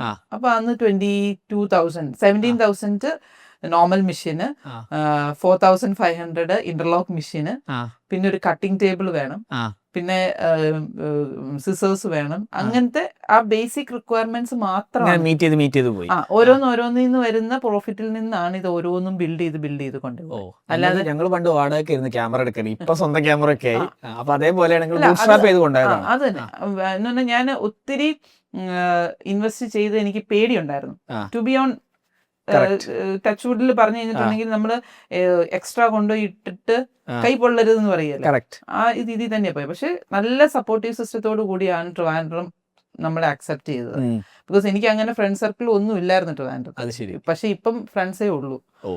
ഇപ്പൊ നിങ്ങളവിടെ അറിയപ്പെടുന്ന ആളാണോ എന്നുള്ളത് വ്യൂവേഴ്സ് ആണ് പറയുന്നത്. പിന്നെ കസ്റ്റമേഴ്സിന് ട്രസ്റ്റ് ആയിട്ട് വരാം. ലാസ്റ്റ് മിനിറ്റിലാണേലും വിളിച്ചു കഴിഞ്ഞാൽ എങ്ങനെയാണേലും കൺഫേം ചെയ്ത് തരും എന്നുള്ളൊരു കോൺഫിഡൻസ് എനിക്കുണ്ട്. എന്റെ ടീം അത് ചെയ്യും എന്നുള്ള കോൺഫിഡൻസ് എനിക്ക്. എപ്പോഴും ഫോക്കസ് ചെയ്ത് എപ്പോഴും സ്റ്റിൽ ഡേറ്റഡ് അതാണ് ഞാൻ ഫോക്കസ് ചെയ്യുന്നത്. എൻഡ് റിസൾട്ട് നല്ലതാണെന്നുണ്ടെങ്കിൽ automatically they will come back. ഇപ്പൊ എന്തെങ്കിലും ഒരു നെഗറ്റീവ് സംഭവിച്ചാൽ പോലും നമ്മളത് അവരുമായിട്ട് അഡ്രസ് ചെയ്ത് കഴിഞ്ഞിട്ടുണ്ടെങ്കിൽ നമുക്കൊരു സൊല്യൂഷൻ ഉണ്ടാക്കാൻ പറ്റും. സംസാരിച്ച് തീർക്കാവുന്ന പ്രശ്നങ്ങളേ ഉള്ളൂ. അതെന്ന് പറഞ്ഞാൽ ഇപ്പം ചെയ്തു വരുമ്പോ ചിലപ്പം ഹിയർ ആൻഡ് ദെയർ ഉണ്ടാവും. അത് 2 പേരുടെ തോട്ട് ഷെയർ ചെയ്തതിനകത്തുള്ള ഇഷ്യൂസ് ആവാം. പക്ഷെ സംസാരിച്ച് അത് സോർട്ട് ചെയ്ത് അതിന് ഔട്ട്കം എടുക്കാൻ പറ്റും. അതാണ് ഞാൻ സ്റ്റിൽ ഡേറ്റഡ് ബിലീവ് ചെയ്യുന്ന മെയിൻ പ്രോസസ്. ഓക്കെ, അപ്പൊ നിങ്ങള് പിന്നെ കുറച്ച് റെഡിമെയ്ഡ് അല്ലെങ്കിൽ കസ്റ്റം റെഡിമെയ്ഡ് സാധനങ്ങൾ ചെയ്യാൻ തുടങ്ങി. അങ്ങനെ കസ്റ്റം റെഡിമെയ്ഡ് ചെയ്തു, അത് വന്നു പോയി. പിന്നെ 2018 നമ്മൾ റീറ്റെയിൽ ഔട്ട്ലെറ്റ് സ്റ്റാർട്ട് ചെയ്യുന്നത്. അത് ഈ സ്റ്റോറിൽ നിന്ന് മാറി സെപ്പറേറ്റ് ആയിട്ടൊരു റീറ്റെയിൽ ഔട്ട്ലെറ്റ്, അത് ടെന്നീസ് ക്ലബിന്റെ ഓപ്പോസിറ്റ് ട്രിവാൻഡ്രത്ത് തന്നെ റീറ്റെയിൽ ഔട്ട്ലെറ്റ് സ്റ്റാർട്ട് ചെയ്തു. അന്ന് ആ വർഷമാണ് ഫ്ലഡ് അല്ലേ, 2018 അല്ലേ? 2018 ആണല്ലോ സിനിമന്റെ പേര്. ഞാൻ അതല്ല, എനിക്ക് ഫ്ലഡ് തന്നെയാണ്. അപ്പം പെട്ടെന്ന് ഭയങ്കര ഒരു ക്രൈസിസ്. ഞാൻ 2018 സ്റ്റോർ സ്റ്റാർട്ട് ചെയ്യുന്നത്. അന്നേരം ഈ ക്രൈസിസ് ട്രിവാൻഡ്രത്തിന് ഫ്ലഡ് അഫക്ട് ചെയ്തില്ലെങ്കിലും ഓവറോൾ ഫ്ലഡ് അഫക്റ്റഡ് ആണ്. അങ്ങനെയാണ് ഞാൻ 17 തൊട്ട് വീഡിയോസ് ചെയ്യുന്നുണ്ട്. ഈ കസ്റ്റമൈസ്ഡ് ചെയ്ത സാരീസ് ചെയ്യുമ്പോൾ യൂട്യൂബിൽ ഇടും, നമ്മുടെ യൂട്യൂബ് ചാനലിൽ ഇടും. കാരണം എന്താണെന്ന് വെച്ചാൽ NRIസിന് പൊതുവെ ഒരു പ്രശ്നമുണ്ട്. അവര് നാട്ടിലോട്ട് വരുന്ന സമയത്ത് അപ്പത്തെ ട്രെൻഡ് എന്താന്ന് അവർക്ക് അറിയാൻ പറ്റില്ല. കറക്റ്റ്. അവരെപ്പോഴും നമ്മൾ പൊതുവെ ശ്രദ്ധിച്ച്, ഇപ്പൊ പക്ഷെ അങ്ങനെയല്ല. ഇപ്പൊ അവർ അപ്ഡേറ്റഡാ. ഈ ഓൺലൈൻ മീഡിയാസ് ഉള്ളത് കാരണം അന്ന് അവർ ഔട്ട്ഡേറ്റഡ് ആ. അപ്പൊ ഇവിടെ നാട്ടിൽ വരുമ്പം ബിഗ് സ്റ്റോഴ്സിൽ പോവുക, സാധനം മേടിച്ചുകൊണ്ട് പോവുക, ദാറ്റ് വാസ് അവരുടെ ഒരു പ്രാക്ടീസ് ടൈം. അപ്പൊ അവർക്ക് വേണ്ടിയിട്ട് നമ്മൾ ഇങ്ങനെ കസ്റ്റമൈസ് ചെയ്യുന്നുണ്ടെന്നുള്ളത് നമ്മുടെ യൂട്യൂബ് ചാനലിൽ കണ്ടന്റ് വീഡിയോസ് ആയിട്ട് ഞാൻ ഇടുന്നുണ്ട്. 2018 തൊട്ടിട്ട് അതായത് നിങ്ങളെ ഓൾറെഡി ഉള്ള കസ്റ്റമേഴ്സിന് പുതിയ ഡിസൈൻസ് അറിയിക്കാനാണ് യൂട്യൂബ് ചാനൽ സ്റ്റാർട്ട് ചെയ്യുന്നത്. അതിനകത്ത് നിന്ന് ആക്ച്വലി എന്ന് പറഞ്ഞു കഴിഞ്ഞിട്ടുണ്ടെങ്കിൽ നമ്മൾ ഈ ഇൻഡിവിജ്വൽ ഡിസൈൻസ് ഇത് ചെയ്യുക. അപ്പൊ അതിനെ ജസ്റ്റ് ഒന്ന് ഇങ്ങനത്തെ ഒരു സാരി വരുന്നുണ്ട് എന്ന് പറയുന്ന ഒരു കണ്ടന്റ് ഫേസ്ബുക്കിൽ നിങ്ങൾ കണ്ടിന്യൂസ്ലി ചെയ്യുന്നുണ്ടായിരുന്നോ? അന്നേരം ഫേസ്ബുക്കിലൊക്കെ ഉണ്ട്, ഇല്ല, അത്ര സീരിയസ് അല്ല. മാർക്കറ്റിംഗ് സ്ട്രാറ്റജി ആയിട്ട് ഫേസ്ബുക്കിലോട്ട് എത്തിയിട്ടില്ല തന്നെ പറയാം. ഇടില്ല എന്നല്ല, ഇങ്ങനെ അവിടെ ഇവിടെ 2013 തൊട്ടുണ്ട്. അവിടെ ഇവിടെ വല്ലപ്പോഴും തോന്നുമ്പോ ഓർക്കുമ്പോ, ഇപ്പത്തെ പോലെ ഇങ്ങനെ ഉടനെ തന്നെ സ്നാപ്ചാറ്റ് പരിപാടിയൊന്നും ഇല്ല. അപ്പൊ അതങ്ങനെയൊക്കെ പോകുന്നു. അപ്പൊ ഈ സാധനം ഇത് 17 മുതൽ വീഡിയോസ് ചെയ്യുന്നുണ്ട്. അപ്പൊ അങ്ങനെ തന്നെയാണ് ഈ സാധനങ്ങൾ 1-on-1 ചാറ്റ് വരുന്നത്. അല്ല, അപ്പൊ യൂട്യൂബിൽ നിങ്ങൾ ഫേസ്ബുക്കിൽ ഓൾറെഡി ചെയ്യുന്നു, പിന്നെ യൂട്യൂബ് തുടങ്ങാൻ ഒരു റീസൺ ആ സമയത്ത്? അതങ്ങ് തുടങ്ങി യൂട്യൂബ്. പ്രത്യേകിച്ച് റീസൺ ഒന്നുമില്ല. വലിയ റീസൺ ഒന്നുമില്ല. കാരണം ഓക്കെ. ഈ ലോങ് സാധനങ്ങൾ അന്ന് ഫേസ്ബുക്കിൽ ഇടൂല്ലായിരുന്നു തോന്നുന്നു. കറക്റ്റ്. ലോങ് ഇടല്ല, വീഡിയോ കാര്യമായിട്ട് ഇതിന്റെ അകത്താണല്ലോ. അങ്ങനെ എന്തോ ആയിരുന്നു തോന്നുന്നു. എനിക്ക് അത്രയും ഒരു മെമ്മറിയിൽ വരുന്നില്ല. ഇതായിരുന്നു എന്റെ കണ്ടന്റ് എന്നാണ് എന്റെ ഒരു ഓർമ്മ. അപ്പൊ അങ്ങനെ ചെയ്യുന്നു. അപ്പൊ അതിൽ നിന്ന് കസ്റ്റമേഴ്സ് വിളിക്കുന്നു. പിന്നെ അതിനകത്ത് വർക്ക് കിട്ടുമെന്നുള്ള നോർത്ത് ഇന്ത്യൻ സ്റ്റാഫ്സിന്റെ വന്നൊരു പേജ് തന്നെയാണത്. ബിക്കോസ് ജോലി കിട്ടുമോ എന്നുള്ളതാണ് ഇതിന്റെ അടിയിലെ കമന്റ്. അതുകൊണ്ടാണ് ഞാൻ യൂട്യൂബ് ചാനൽ വേറെ തുടങ്ങിയത്. കസ്റ്റമേഴ്സിലേക്ക് എത്തുന്നില്ല, ജോലിക്കാരിലേക്ക് ജോലിക്കാരിലേക്ക് എത്തുന്നുണ്ട്. അപ്പൊ അങ്ങനെയാണ് നമ്മൾ സെക്കൻഡ് അഹം ഡെയിലി കളക്ഷൻസ് എന്ന് പറഞ്ഞിട്ടുള്ള യൂട്യൂബ് ചാനൽ തുടങ്ങുന്നത്. അത് ഇത് ഇ കൊമേഴ്സ് സ്റ്റാർട്ട് ചെയ്തതിനു ശേഷമാണ് മനസ്സിലായി. അന്നേരമാണ് നമുക്കത് മനസ്സിലായത്. ഈ ഇതിനകത്ത് ഇവരാണ് കൂടുതൽ പൊട്ടൻഷ്യൽ കസ്റ്റമേഴ്സ് കുറവാണ്. അപ്പൊ അതങ്ങനെ പോയി യൂട്യൂബിൽ ഇടാൻ തുടങ്ങി. അപ്പൊ 1-on-1 കൺസൾട്ടേഷൻ കുറച്ചുകൂടി കൂടി. അപ്പൊ അവര് നാട്ടിൽ വരുന്നതിന് മുമ്പായിട്ട് മുൻകൂട്ടി വിളിക്കുക, അവർക്ക് കസ്റ്റമൈസ് ചെയ്ത് കുറെ അറ്റേഴ്സ് വേണം, അങ്ങനത്തെ ഫംഗ്ഷൻസിനെല്ലാം ചെയ്ത് കൊടുക്കുക. അങ്ങനെ അപ്പൊ അവര് നാട്ടിൽ വന്നപ്പോൾ നമ്മുടെ സ്റ്റോർ ഉണ്ടെന്ന് പറഞ്ഞപ്പോഴും അതിന് സ്റ്റോറിലേക്ക് എത്തി തുടങ്ങി. ഈ അത് കഴിഞ്ഞപ്പോഴത്തേക്കും ഫ്ലഡ് വന്നു. അപ്പൊ നമുക്ക് സാധനം കൊണ്ടുപോയി ഓണം അടുപ്പിച്ച് സാധനം കൊണ്ടുപോയി നമ്മൾ ഇത് ചെയ്യുമല്ലോ.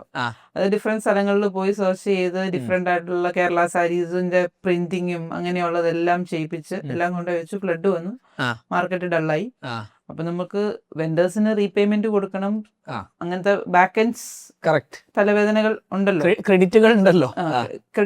അന്ന് ക്രെഡിറ്റ് അത്ര നമുക്ക് വർക്ക് ചെയ്യാൻ പറ്റില്ലായിരുന്നു. ബിക്കോസ് നമ്മുടെ നോൺ ബ്രാൻഡ് അല്ല.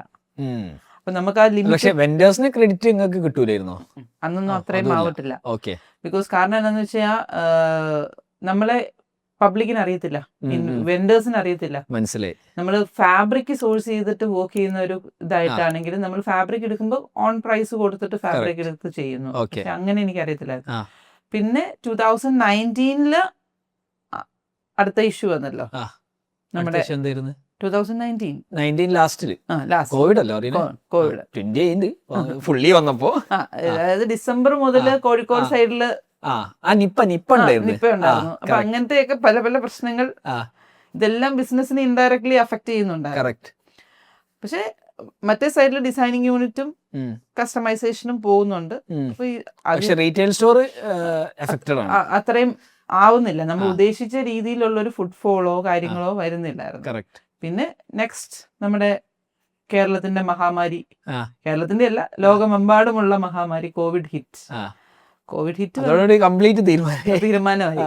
അന്നേരം വീട്ടിലായല്ലോ.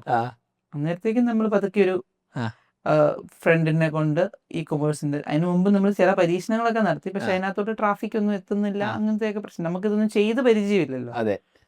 അപ്പം അങ്ങനെ എന്തായാലും വിൽക്കണമെങ്കിൽ ഇപ്പൊ ഇ കൊമേഴ്സ് സ്റ്റോർ തന്നെ വേണം, ഓൺലൈൻ സ്റ്റോർ തന്നെ വേണം. പിന്നെ ആ കണ്ടന്റ് ക്രിയേഷൻ അന്ന് യൂട്യൂബിൽ ഇട്ട് തുടങ്ങിയായിരുന്നു. ആ യൂട്യൂബ് വീഡിയോ അന്ന് ഫേസ്ബുക്കിൽ പോസ്റ്റ് ചെയ്തു.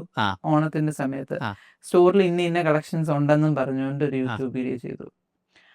അപ്പൊ ആ വീഡിയോയുടെ പുറകെ ഇതുണ്ടോ എന്നൊക്കെ ചോദിച്ച് വാട്സപ്പിൽ ഫോട്ടോസ് അയച്ചു തുടങ്ങി കസ്റ്റമേഴ്സ്. അങ്ങനെ അതിനെ പതുക്കെ നമ്മുടെ ഫ്രണ്ട് സർക്കിളിന്റെയും ഹസ്ബൻഡിന്റെയും ഒക്കെ സപ്പോർട്ട് കൊണ്ട് ഇ കൊമേഴ്സ് ബിൽഡ് ചെയ്തു. ഇ കൊമേഴ്സ് നിങ്ങൾ എന്തിനാ ബിൽഡ് ചെയ്തത്? തുടങ്ങിയത് തന്നെ ഷോപ്പിഫൈയിലാണ്. കഴിച്ചില്ലായി. സാധാരണ എല്ലാരും കസ്റ്റം തുടങ്ങി, പിന്നെ കുറച്ച് മനസ്സിലാവും ഇത് പെട്ട്. കസ്റ്റം തുടങ്ങുന്നതിനേക്കാളും ഒക്കെ സേഫർ, തുടക്കക്കാർക്ക് ഏറ്റവും ബെസ്റ്റ് ഷോപ്പിഫൈ ആണ്. അപ്പൊ പിന്നെ ഷോപ്പിഫൈയിലെത്തി. പിന്നെ വീഡിയോ കൊടുക്കണമല്ലോ, പിന്നെ അതിന്റെ യുദ്ധമാണ്. നേരം വെളുക്കുമ്പോ തൊട്ട് എഴുന്നേറ്റ് വീഡിയോ എടുക്കുക. ആദ്യം ഫോട്ടോസ് ഒന്നും അത്രയും ഇതായിട്ട് ചെയ്യുന്നില്ലായിരുന്നു. ഫോട്ടോസ് സെപ്പറേറ്റ് ഒന്നും ഇല്ലായിരുന്നു. വീഡിയോയിൽ നിന്ന് തന്നെ സ്ക്രീൻഷോട്ട് എടുത്ത് അപ്പ് ചെയ്യുക. ഓ നൈസ്. മിനിമം വയബിൾ പരിപാടിയാണ് എന്നൊക്കെ നിൽക്കുന്ന ഫോട്ടോസ് വെച്ചിട്ട്. പക്ഷെ കസ്റ്റമേഴ്സ് വാസ് ഹാപ്പി ബിക്കോസ് ആ പ്രോസസ്സ് നമ്മൾ അതിൽ നിന്ന് പഠിച്ചെടുത്തു. ഓക്കെ. എന്നിട്ട് പിന്നെ അപ്പൊ വീഡിയോസ് എടുക്കുമ്പോ നിങ്ങൾക്ക് ബോറടിക്കൂലേ? ഇത് എടുത്തെടുത്തില്ലോ. അത് എപ്പോഴും ഭയങ്കര എനർജി ഉള്ള സാധനമല്ലേ. ഇന്നിപ്പോ ലിനൻ ആണെങ്കിൽ നാളെ സന്തേരി ആയിരിക്കും, നാളെ ടെസർ ആയിരിക്കും. അതിനകത്ത് വന്നിരിക്കുന്ന വർക്ക് വേറെ ആയിരിക്കും, പ്രിന്റ്സ് വേറെ ആയിരിക്കും, വീവിങ് വേറെ ആയിരിക്കും. അതിനകത്ത് തന്നെ ഫ്യൂഷൻ ഓഫ് ഫാബ്രിക്സ് കൊണ്ടുവരാൻ പറ്റും, മെറ്റൽസിനെ വീവിങ്ങിനകത്ത് കൊണ്ടുവരാൻ പറ്റും, ബീഡ്സും ഹാൻഡ് വർക്കും ചെയ്ത് നമുക്ക് ഓരോരോ ഡിസൈൻസ് കൊണ്ടുവരാൻ പറ്റും, ഡിജിറ്റൽ പ്രിന്റ് കൊണ്ടുവരാൻ പറ്റും, സബ്ലിമേഷൻ പ്രിന്റ് കൊണ്ടുവരാൻ പറ്റും, ഹാൻഡ് ബ്ലോക്ക് പ്രിന്റ് കൊണ്ടുവരാൻ പറ്റും, അജ്രക് പ്രിന്റിങ് കൊണ്ടുവരാൻ പറ്റും. അങ്ങനെ ഒത്തിരി വെറൈറ്റീസ് കിടക്കുമല്ലേ. അപ്പൊ ഓരോ ദിവസവും ഓരോ ഫാബ്രിക്കിൽ ഓരോ കോമ്പിനേഷൻ ചെയ്യുമ്പോൾ എനിക്ക് ഭയങ്കര ഇഷ്ടമാണ്. ഓക്കെ. അപ്പൊ നിങ്ങള് ഡെയിലി വീഡിയോ ഇടാൻ തുടങ്ങി. ഡെയിലി വീഡിയോ ഇടാൻ തുടങ്ങി. അപ്പൊ അത് പിന്നെ ഇ-കൊമേഴ്സിലേക്കാണോ കൺവേർട്ട് ആണോ, അല്ലെങ്കിൽ നിങ്ങളെ വാട്സാപ്പ് അല്ലെങ്കിൽ രണ്ടും ഉണ്ടായിരുന്നു. വാട്സപ്പ് മെസ്സേജസിലും വരും, ഇ-കൊമേഴ്സിനകത്തും ആ സാധനം ഇപ്പൊ നമ്മൾ ആ വീഡിയോയിൽ കാണിക്കുമ്പം ഇത് ഇന്നതാണ് കലംകാരി എന്ന് പറഞ്ഞു എന്ന് വെച്ചു. അപ്പൊ കലംകാരി നമ്മുടെ തെലങ്കാനയിലെ മച്ചിലിപട്ടണം എന്ന് പറഞ്ഞൊരു സ്ഥലം, അല്ലെങ്കിൽ കാലാവസ്ഥ എന്ന് പറഞ്ഞ സ്ഥലത്ത് എരുമപ്പാലിൽ ചെയ്തെടുക്കുന്ന പേന വെച്ച് കൈ വെച്ച് വരയ്ക്കുന്ന ഒരു അവർക്കാണ്. നാച്ചുറൽ കളേഴ്സ് ആണ് മെയിൻ ആയിട്ട് കലംകാരിയിൽ യൂസ് ചെയ്യത്തുള്ളൂ. അപ്പം അത് മംഗൾഗിരി പോലത്തെ അല്ലെങ്കിൽ സിൽക്കിനകത്ത് മാത്രമാണ് നമ്മൾ മെയിൻ ആയിട്ട് ചെയ്യുന്നത്. മംഗൾഗിരി കോട്ടൺ അല്ലെങ്കിൽ പ്യുവർ ടെസർ, കാഞ്ചീപുരം അങ്ങനത്തെ മെറ്റീരിയൽ അത് മെയിൻ ആയിട്ട് നമ്മൾ ചെയ്യിപ്പിക്കുന്നത്. ഈ കലംകാരി എന്ന് പറയുമ്പോൾ കസ്റ്റമേഴ്സിന് ഭയങ്കര കൺഫ്യൂഷൻസ് ഉണ്ട്. ബ്ലോക്ക് പ്രിന്റിൽ കലംകാരി ചെയ്യും, സ്ക്രീൻ പ്രിന്റിൽ കലംകാരി ചെയ്യും, പെൻ കലംകാരി ചെയ്യും. ഇത് ഒറ്റ നോട്ടത്തിൽ കണ്ടു കഴിഞ്ഞിട്ടുണ്ടെങ്കിൽ അറിയാവുന്നവർക്കേ നമുക്കത് തിരിച്ചറിയാൻ പറ്റുള്ളൂ. അപ്പം ഞാൻ ഒരു കലംകാരിയുടെ ദുപ്പട്ട അല്ലെങ്കിൽ ഒരു സാരി ചെയ്യുമ്പോൾ അതിനകത്ത് ഏറ്റവും നമുക്ക് തിരിച്ചറിയാൻ പറ്റുന്നത് അതിന് എരുമപ്പാലിന്റെ മണമുണ്ട്. അപ്പൊ നെയ്യ് ഉണങ്ങിയ മണമുണ്ട്. അത് എന്ത് ചെയ്താലും പോവില്ല. അപ്പൊ ഈ മണം ഉണ്ടാകും എന്ന് പറയും. അപ്പൊ ഇത് വർക്കുന്ന പ്രോസസ്സും കാര്യങ്ങളും എരുമപ്പാലിനകത്ത് ഇപ്പം ബ്ലാക്ക് കളർ ആണെങ്കിൽ ശരിക്കും അവർ ചെയ്യുന്നതെന്ന് വെച്ച് കഴിഞ്ഞിട്ടുണ്ടെങ്കിൽ തുരുമ്പും ഇരുമ്പിന്റെ കമ്പി, ശർക്കര ഒക്കെ ഇട്ട് 30 ദിവസത്തോളം വെള്ളം വെക്കും. ആ വെള്ളത്തിന്റെ അടിയിൽ ഊറി വരുന്ന അതിനെയാണ് അവര് ഈ എരുമപ്പാലിനകത്ത് വാഷ് ചെയ്ത തുണിയിൽ വരയ്ക്കുന്നത്, ഔട്ട്ലൈൻ ചെയ്യുന്നത്. ഇതൊക്കെ കാണാനും ഇഷ്ടമുള്ളവർക്കും ഭയങ്കര രസമാണ് ഈ വീവിങ് സ്റ്റൈൽസും പാറ്റേൺസും വരയ്ക്കലും ഒക്കെ. അപ്പം അത് സൗത്ത് ഇന്ത്യയാണ് കലംകാരി. അത് ബീഹാറിലോട്ട് ചെല്ലുമ്പം നമുക്ക് ഇത് മിഥിലാപുരിയില് മധുബനി ആർട്ട് എല്ലായിടത്തും ഉണ്ട് ഇത്. പിന്നെ ഗുജറാത്ത് സൈഡിലോട്ട് വരുമ്പോ പിച്ചുവായി. ഇതൊക്കെ നിങ്ങൾ ട്രാവൽ ചെയ്ത് ഇവിടെ ട്രാവൽ ചെയ്താണോ ഇതൊക്കെ കാണല്? ഇതൊക്കെ കണ്ടുപഠിച്ചിട്ടുണ്ട്. ഈ ട്രഡീഷണൽ ഇന്ത്യൻ ടെക്സ്റ്റൈൽ ബുക്സിനകത്തെല്ലാം ഉണ്ട്. ബുക്സ് വായിക്കുന്നത് എനിക്ക് അത്ര ഇഷ്ടമല്ല, പക്ഷെ ഇങ്ങനത്തെ ക്രിയേറ്റീവ് ആയിട്ടും ട്രഡീഷണൽ സാധനങ്ങൾ എനിക്ക് ഭയങ്കര ഇഷ്ടമാണ്. അപ്പൊ അതിനെ കണ്ടുപഠിച്ചു. അപ്പൊ ഞാനിത് പോയി കണ്ടു ചെയ്യിപ്പിച്ചു കൊണ്ടു കഴിഞ്ഞപ്പോഴത്തേക്കും അത് ഞാൻ വീഡിയോയിലൂടെ കമ്മ്യൂണിക്കേറ്റ് ചെയ്തു. കമ്മ്യൂണിക്കേറ്റ് ചെയ്യുമ്പം ഇതിനോട് ഇഷ്ടമുള്ള ഒത്തിരി പേരുണ്ട്. അപ്പൊ അവർക്കിത് ഫീൽ ചെയ്യണമെന്നുണ്ടെങ്കിൽ നമ്മുടെ വെബ്സൈറ്റിൽ നിന്ന് പർച്ചേസ് ചെയ്യാം, ഷോപ്പിഫൈയിൽ നിന്ന് പർച്ചേസ് ചെയ്യാം എന്നുള്ളൊരു ഇതിൽ വന്നു. അപ്പൊ നിങ്ങൾ പിന്നെ ഞാൻ മനസ്സിലാക്കിയിടത്തോളം നിങ്ങൾ ആദ്യം സ്റ്റിച്ചിങ് യൂണിറ്റ് നോക്കി 1:1 കൺസൾട്ടേഷൻ, അതിൽ നിന്ന് റീറ്റെയിൽ സ്റ്റോറിലേക്ക് എത്തി. റീറ്റെയിൽ സ്റ്റോർ ഈ കോവിഡിന്റെ സമയത്ത് റീറ്റെയിൽ എല്ലാം തൂഫാനായപ്പോൾ നിങ്ങൾ ഓൺലൈനിലേക്ക് വന്നു. അപ്പൊ തുടങ്ങിയ സമയത്ത് ഓൺലൈനിൽ എത്ര മീൻസ് SKUs ആണല്ലോ പറയാ, എത്ര നമ്പർ ഓഫ് പ്രൊഡക്ട്സ് ഉണ്ടായിരുന്നു? ഇതെല്ലാം സിംഗിൾ പീസസ് ആണ്, എല്ലാം ഹാൻഡ് പിക്ഡ് ആണ്. ഇപ്പൊ ഞാനൊരു കുഞ്ഞു സ്റ്റോറാണ്. അപ്പം നമുക്ക് കാഞ്ചീപുരം സാരീസ് ഒന്നും ഫുൾ ആയിട്ട് വീവ് ചെയ്യിപ്പിച്ചെടുക്കുക എന്ന് പറയുന്നത് കസ്റ്റമൈസ് ചെയ്ത് വീവ് ചെയ്ത് തരുന്നത്. നമ്മളിപ്പോ ആദ്യം തുടങ്ങിയതുപോലെ സ്റ്റിച്ചിങ് പോലെ തന്നെ വീവ് ചെയ്ത് തരുന്നതുണ്ട്. പക്ഷെ അന്നേരം അതിന്റെ കോസ്റ്റിംഗ് ഒത്തിരി കൂടുതലാണ്. അപ്പം നമ്മൾ പല വീവേഴ്സിന്റെ അടുത്ത് ചെന്ന് കഴിയുമ്പോൾ കളേഴ്സ് മാത്രം നമുക്ക് കസ്റ്റമൈസ് ചെയ്യാം. ആ പാറ്റേൺ സെയിം ആയിരിക്കും. കാഞ്ചീപുരം എന്ന് പറഞ്ഞു കഴിഞ്ഞിട്ടുണ്ടെങ്കിൽ ഒരു ട്രഡീഷണൽ പാറ്റേൺ സ്റ്റൈൽ ഉണ്ട്. ആ സ്റ്റൈലിൽ നിന്ന് അവർ മാറാറില്ല. പക്ഷെ നമുക്ക് വേണ്ടത് എന്തൊക്കെയാണെന്ന് മാത്രം മാറ്റാൻ പറ്റും. ഇപ്പൊ എനിക്ക് ഇത്രയും വീതി കൂടിയ ബോർഡർ വേണ്ട, എനിക്ക് ആ ബോർഡറിന് ഇത്ര വീതി മതി. ഈ പച്ച അല്ലെങ്കിൽ മയിലിന്റെ ബൂട്ട് എനിക്ക് ഡിസൈൻ എനിക്ക് വേണ്ട, അതിന് പകരം ഒരു ചക്രം ഡിസൈൻ മതി. അതെല്ലാം അവരുടെ കയ്യിൽ ഉണ്ടാവും. അപ്പൊ അത് മാത്രമേ നമുക്ക് കസ്റ്റമൈസ് ചെയ്യാൻ പറ്റുള്ളൂ. അല്ലാതെ ഫുൾ സാരിയിൽ നമുക്ക് കസ്റ്റമൈസ് ചെയ്യാൻ പറ്റില്ല. അത് ഓൾറെഡി ഒരു സെറ്റ് പാറ്റേൺ അവിടെ ഉണ്ട്. ഇപ്പൊ ഞാൻ പറഞ്ഞ ഈ ഡിസൈൻസ് മാറ്റണോന്ന് പറഞ്ഞു, ഈ മാറ്റുന്ന ഡിസൈൻസിന് നമുക്ക് സെപ്പറേറ്റ് കോസ്റ്റിംഗ് വരും. ഇപ്പൊ എക്സിസ്റ്റിംഗ് ആയിട്ട് വീവ് ചെയ്ത് വെച്ചിരിക്കുന്ന സാധനത്തിന്റെ കളർ മാത്രമാണ് നമുക്ക് പെട്ടെന്ന് ചെയ്തെടുക്കാൻ പറ്റും. അപ്പൊ നമുക്കൊക്കെ എന്ന് പറയുന്ന കൊച്ചു സ്റ്റോറുകൾക്ക് കളർ മാത്രമാണ് ഓപ്ഷനുള്ളൂ.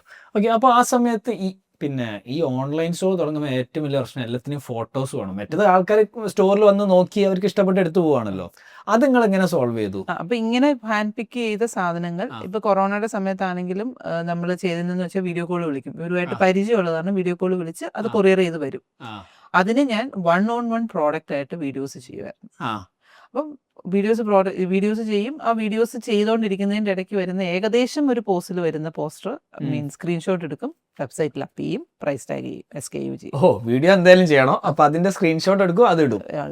അതായിരുന്നു ഇനിഷ്യൽ ഇത്. പിന്നെ അതിനെ ഒരു ഇച്ചിരി കൂടി ഇമ്പ്രൂവ് ആയപ്പോഴത്തേക്കും വീഡിയോ എടുക്കുന്നതിന് മുമ്പ് തന്നെ ഒന്നിങ്ങനെ നിൽക്കും. അപ്പൊ ഒരു ഫോട്ടോ കിട്ടുമല്ലോ, ആ ഫോട്ടോ ആയി. അങ്ങനെയാണ് അതിന്റെ സെക്കൻഡ് ലെവൽ പോകുന്നത്. പിന്നെ SKUs എന്ന് പറഞ്ഞിട്ടുണ്ടെങ്കിൽ നമ്മള് ഇപ്പൊ ഈ ആദ്യം സിംഗിൾ പ്രോഡക്ട്സ് ആയിരുന്നെങ്കിൽ പിന്നെ അതിനെ പലരായിട്ട് ചോദിക്കാൻ തുടങ്ങി. ഈ പ്രോഡക്റ്റ് എനിക്ക് വേണം, ഈ പ്രോഡക്റ്റ് എനിക്ക് വേണം. അങ്ങനെയാണ് നമ്മൾ മൾട്ടിപ്പിൾ പീസസ് എന്നുള്ള ഓപ്ഷനിലോട്ട് പോയത്. ആദ്യത്തിൽ സിംഗിൾ പീസ് മാത്രമേ സിംഗിൾ ഉണ്ടായിരുന്നുള്ളൂ. പീസ് മാത്രമാണ് ഞാൻ പേഴ്സണലി ഹാൻഡ് പിക്ക് ചെയ്യുന്നത്. പിന്നെ ഈ അഹത്തിന്റെ വേറൊരു പ്രത്യേകത എന്ന് പറഞ്ഞാൽ എനിക്ക് പേഴ്സണലി ഇഷ്ടപ്പെട്ടിട്ടുള്ള സാധനങ്ങൾ മാത്രമേ ഞാൻ സ്റ്റോറിൽ വിൽക്കുള്ളൂ. ഇപ്പം നോക്കി കഴിഞ്ഞിട്ടുണ്ടെങ്കിൽ പല പേജുകളിൽ നോക്കി കഴിഞ്ഞിട്ടുണ്ടെങ്കിൽ 599 സാരീസ് അത് എന്തുകൊണ്ട് നിങ്ങൾ കൊണ്ടുവരുന്നില്ല എന്ന് ചോദിക്കാറുണ്ട്. ഞാനത് കൊണ്ടുവരില്ല. ബിക്കോസ് അതിനകത്ത് നല്ലതില്ല എന്നല്ല ഞാൻ പറയുന്നത്. പക്ഷെ ഞാൻ പേഴ്സണലി ചിലപ്പോൾ അത് ഞാൻ ഉടുക്കുന്നില്ലായിരിക്കും. ഞാൻ പേഴ്സണലി ഉടുക്കുകയും അതിനകത്ത് എന്തൊക്കെ കുറവുകളുണ്ടെന്നും എന്തൊക്കെ പ്ലസ് പോയിന്റ്സ് ഉണ്ടെന്നും കമ്മ്യൂണിക്കേറ്റ് ചെയ്യുന്ന സാധനം മാത്രമേ ഞാൻ അഹത്തിന്റെ പേജിൽ സെല്ല് ചെയ്തു.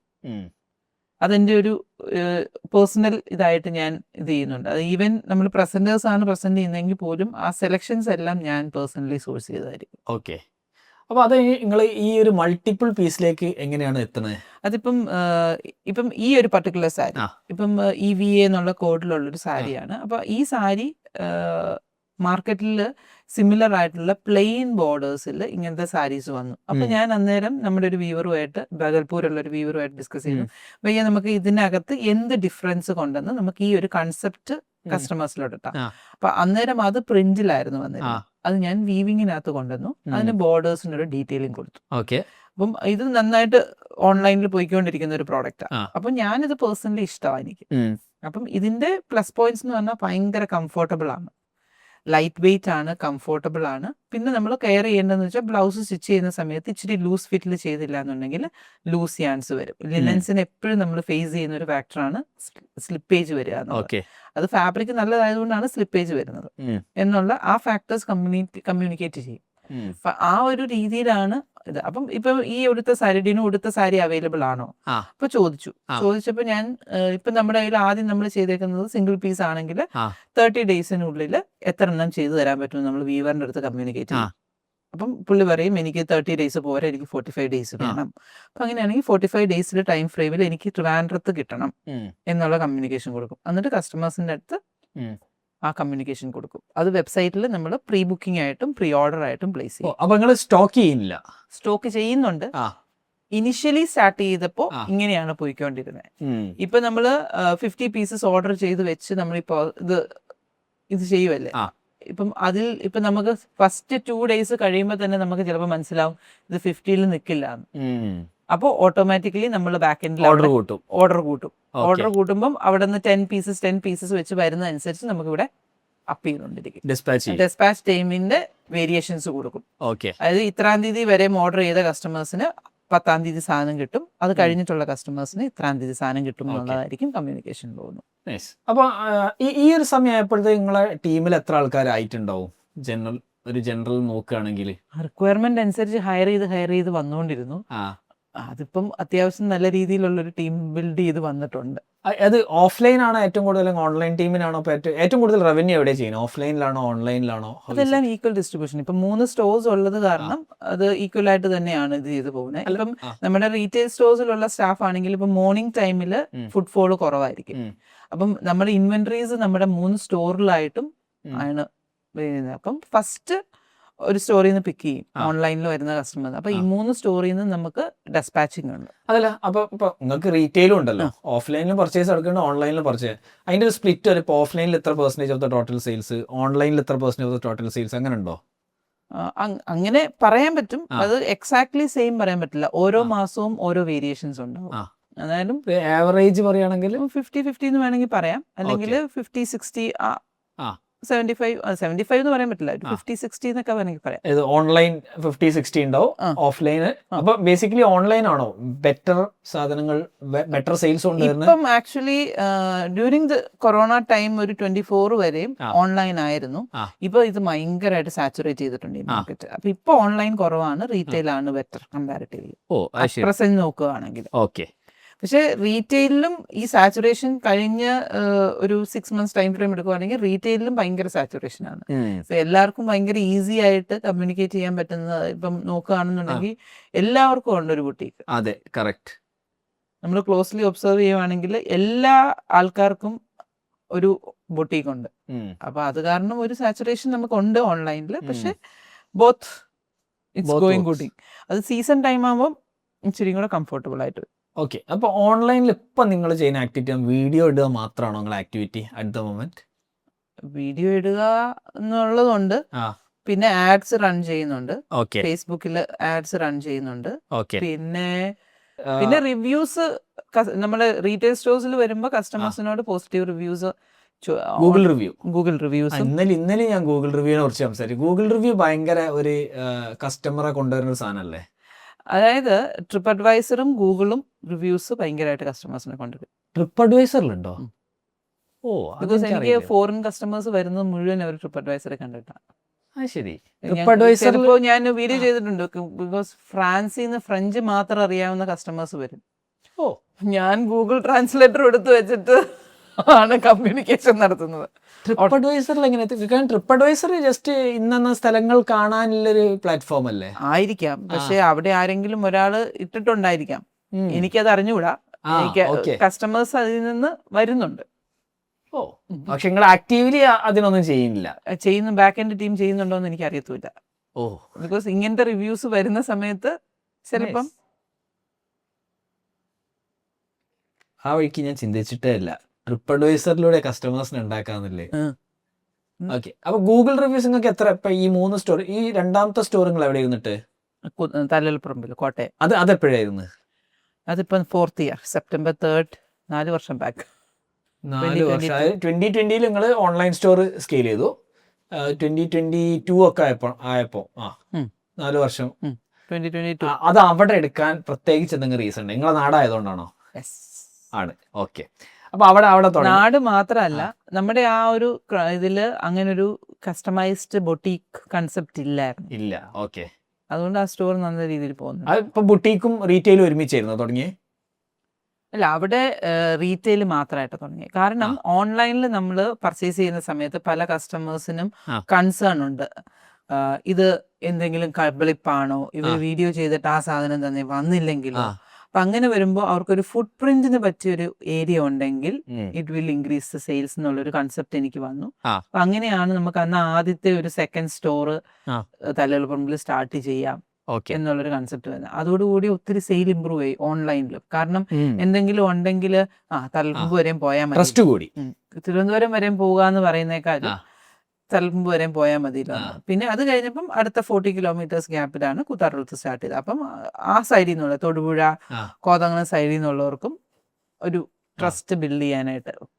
ഓക്കെ. അപ്പൊ ആ സമയത്ത് നിങ്ങൾക്ക് അവിടെ നിന്ന് ഓൾറെഡി കസ്റ്റമേഴ്സ് ഉണ്ടായിരുന്നോ? ഓൺലൈൻ കസ്റ്റമേഴ്സ് ഉണ്ട്. ട്രിവാൻഡ്രത്ത് നിന്ന് ഓൺലൈനേക്കാളും ട്രിവാൻഡ്രത്ത് നിന്ന് നമ്മുടെ സ്റ്റോറിൽ വന്ന് മേടിക്കുന്നവരാ കൂടുതൽ. പക്ഷെ ഇപ്പൊ അങ്ങനെയല്ല, ഇപ്പൊ രണ്ടും ഉണ്ട്. ഇപ്പൊ അവര് റെഗുലർ ആയിട്ട് വരുന്ന കാരണം ഇപ്പൊ വരാൻ മടിയാ.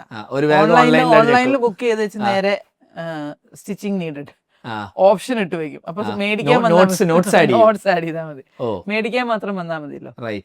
ഓൾട്ടർ ചെയ്ത് കറക്ഷൻസ് ഉണ്ടെങ്കിൽ അത് ചെയ്ത് പോവാം എന്ന എളുപ്പമുണ്ട്. പിന്നെ ഇപ്പം റീസെന്റ് ആണെങ്കിലും എവിടെയായിരുന്നു, അടിമാലി എന്നൊക്കെ കസ്റ്റമേഴ്സ് അവരുടെ ബ്രൈഡൽ സാരി പോലും ഓൺലൈനിലാണ് പർച്ചേസ് ചെയ്യുന്നത്.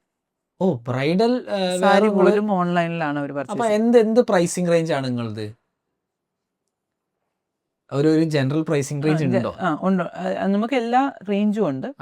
അതായത് നമുക്ക് 999 മുതൽ 60,000 വരെയുള്ള സാരീസ് ഓൺലൈനിൽ ഇത് ചെയ്തിട്ടുണ്ട്. സാരീസ് ആണ് നിങ്ങളെ മേജർ? അല്ല, സാരീസും സൽവാർ സെറ്റ്സും കുർത്തീസും കോട്ട് സെറ്റ്സും അൺസ്റ്റിച്ച്ഡ് മെറ്റീരിയൽസും എല്ലാ പരിപാടിയുണ്ട്. ലേഡീസിന്റെ എല്ലാ ഇതും ചെയ്യുന്നുണ്ട്. പിന്നെ ഇൻസ്റ്റോറിൽ വരുമ്പോൾ 1 or 2 കസ്റ്റമൈസ്ഡ് ജെൻസ് അറ്റേഴ്സും ചെയ്യുന്നുണ്ട്. ഓക്കെ. അപ്പൊ ട്രിവാൻഡ്രം ടു കോട്ടയം എത്തി. പിന്നെ മൂന്നാമത്തെ ഔട്ട്ലെറ്റ് എവിടെയാ തുടങ്ങി? കൂത്താട്ടുകുളം, ഉപ്പുകണ്ടം എന്നാണ് സ്ഥലത്തിന്റെ പേര്. അത് Ernakulam district. Okay. Uppukandam brothers, അത് ഏതൊരു പടം ഉണ്ടായിരുന്നു? ഉപ്പുകണ്ടം ബ്രദേഴ്സ് പടമായിരുന്നു, പക്ഷെ ഉപ്പുകണ്ടം എന്ന് പറഞ്ഞ സ്ഥലമാണ്. ഓക്കെ. അപ്പൊ പിറവം കേട്ടിട്ടുണ്ടോ? പിറവവും കൂത്താട്ടുകുളവും ഒക്കെ ഈ സ്റ്റോറിന്റെ ലൊക്കേഷൻ സെലക്ട് ചെയ്യുമ്പോൾ ട്രിവാൻഡ്രം ലൊക്കേഷൻ സെലക്ട് ചെയ്യുമ്പോൾ നിങ്ങൾ എന്തെങ്കിലും പ്രത്യേകിച്ച് എന്തെങ്കിലും നോക്കാറുണ്ടോ? നമ്മുടെ ഓൺലൈൻ കസ്റ്റമേഴ്സിന്റെ ഫുട്ഫോള് നോക്കി എവിടെയാണ് ഇപ്പം നമ്മൾ ഉപ്പുകണ്ടം സ്റ്റോർ തുടങ്ങുന്നതിന് മുമ്പ് ആ ലൊക്കാലിറ്റി കംപ്ലീറ്റ് ആയിട്ട് നോക്കിയിരുന്നു. ഞാനിപ്പോൾ ഓൺലൈനിൽ നമ്മളെ കണ്ടിട്ടുള്ളവർക്ക് ചിലർ വന്നിട്ട് ചോദിക്കും, സ്റ്റോറിൽ വന്നിട്ട് ചോദിക്കും, ഇത് ഫ്രാഞ്ചൈസി ആണോ അതോ ട്രിവാൻഡ്രത്തുള്ള സ്റ്റോർ തന്നെയാണോ എന്നുള്ളത്. എന്നാൽ അവർക്കൊരു ഇവര് ട്രിവാൻഡ്രത്ത് എന്തിനാ ഈ പട്ടിക്കാട്ടി വന്ന് തുടങ്ങിയെന്നുള്ളത്. അത് പട്ടിക്കാടല്ല, അവിടെ ഒത്തിരി നല്ല പാർക്കിംഗ് സ്പേസോട് കൂടിയിട്ടുള്ള ഇതാണ്. അപ്പം നമുക്ക് കംഫോർട്ടബിൾ ആയിട്ട് വന്ന് നിന്ന് ഓരോ പ്രോഡക്ട്സും പേഴ്സണലി കണ്ട്, ഇപ്പൊ ഓൺലൈനിൽ കണ്ട പ്രോഡക്ട്സ് ഒന്ന് നേരിട്ട് ഫീൽ ചെയ്യണം എന്നുണ്ടെങ്കിൽ സ്റ്റോർ വിസിറ്റ് ചെയ്താൽ നിങ്ങൾക്ക് അത് ചെയ്യാൻ പറ്റും. അപ്പൊ നിങ്ങളിപ്പോ ഒരു ഒമ്നി ചാനൽ മോഡലാണ്, ഓൺലൈനിലും ഓഫ്ലൈനിലും ഒമ്നി ചാനൽ എന്നുള്ളത് എനിക്കറിയത്തില്ല. ഇപ്പം പഠിച്ചല്ലോ. Yes, okay. ഒമ്നി ചാനൽ, അതായത് പിന്നെ ഓൺലൈനിൽ കണ്ട സാധനം ഓഫ്ലൈനിൽ വന്നവർ ട്രസ്റ്റ് കൂട്ടുന്നു, പിന്നെ അത് അവിടെ നിന്ന് വാങ്ങിച്ചു. ഓക്കെ, അടുത്ത പ്രാവശ്യം ഡയറക്ട്ലി ഓൺലൈനിൽ വാങ്ങിക്കാം. അതുപോലെ തന്നെ നമ്മുടെ നല്ലൊരു കസ്റ്റമർ സപ്പോർട്ട് ടീമിന് നമ്മൾ ആദ്യം തന്നെ ഡെവലപ്പ് ചെയ്തിരുന്നു. അതായത് നമ്മൾ ഷോപ്പിഫൈ തുടങ്ങിയത് ഫസ്റ്റ് നമ്മൾ ചെയ്തത് സപ്പോർട്ട് ടീമാണ്. അതായത് ഓൺലൈനിൽ പർച്ചേസ് ചെയ്യുന്നവർക്ക് എന്തെങ്കിലും ബുദ്ധിമുട്ട് നേരിട്ടാൽ നേരിട്ട് അവരെ വിളിക്കാൻ ഉള്ളൊരു പ്ലാറ്റ്ഫോം ആണ് നമ്മൾ ആദ്യമായിട്ട് കസ്റ്റമൈസ് ഇ കൊമേഴ്സ് സ്റ്റാർട്ട് ചെയ്തപ്പോൾ ഫസ്റ്റ് ചെയ്തത് കസ്റ്റമർ സപ്പോർട്ട് സെറ്റ് ചെയ്യാനാണ്. എന്നാൽ ഈ ട്രസ്റ്റ് ബിൽഡ് ചെയ്യാൻ വളരെ ഇമ്പോർട്ടന്റ് ആയിട്ടുള്ള ഒരു ഫാക്ടറാണ്. ബിക്കോസ് ഞാൻ മേടിച്ച സാധനം എനിക്ക് കിട്ടിയില്ല എന്നൊരാൾ വിളിക്കുമ്പോൾ ഫോൺ എടുത്തിട്ട് മാം അത് ഇന്ന സ്ഥലത്ത് എത്തിയിട്ടുണ്ട്, ഇന്നതാണ് നിങ്ങളുടെ ട്രാക്കിംഗ് നമ്പർ, പേടിക്കണ്ട.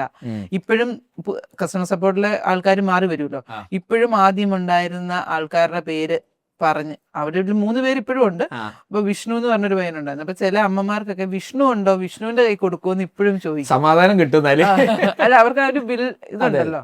ബിക്കോസ് ഇപ്പൊ ഓൺലൈനിൽ മെയിൻ ആയിട്ട് പർച്ചേസ് ചെയ്യുന്ന പിള്ളേര് പുറത്തായിരിക്കും, അവർ ഓൺലൈനിൽ കാണും, അമ്മയോട് പറയും, അമ്മ അത് ഓൺലൈനിൽ അപ്പയോട് പറഞ്ഞ് മേടിക്കും.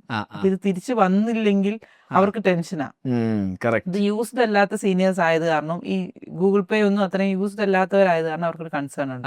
അപ്പൊ അത് ഈ സപ്പോർട്ട് ഭയങ്കരമായിട്ട്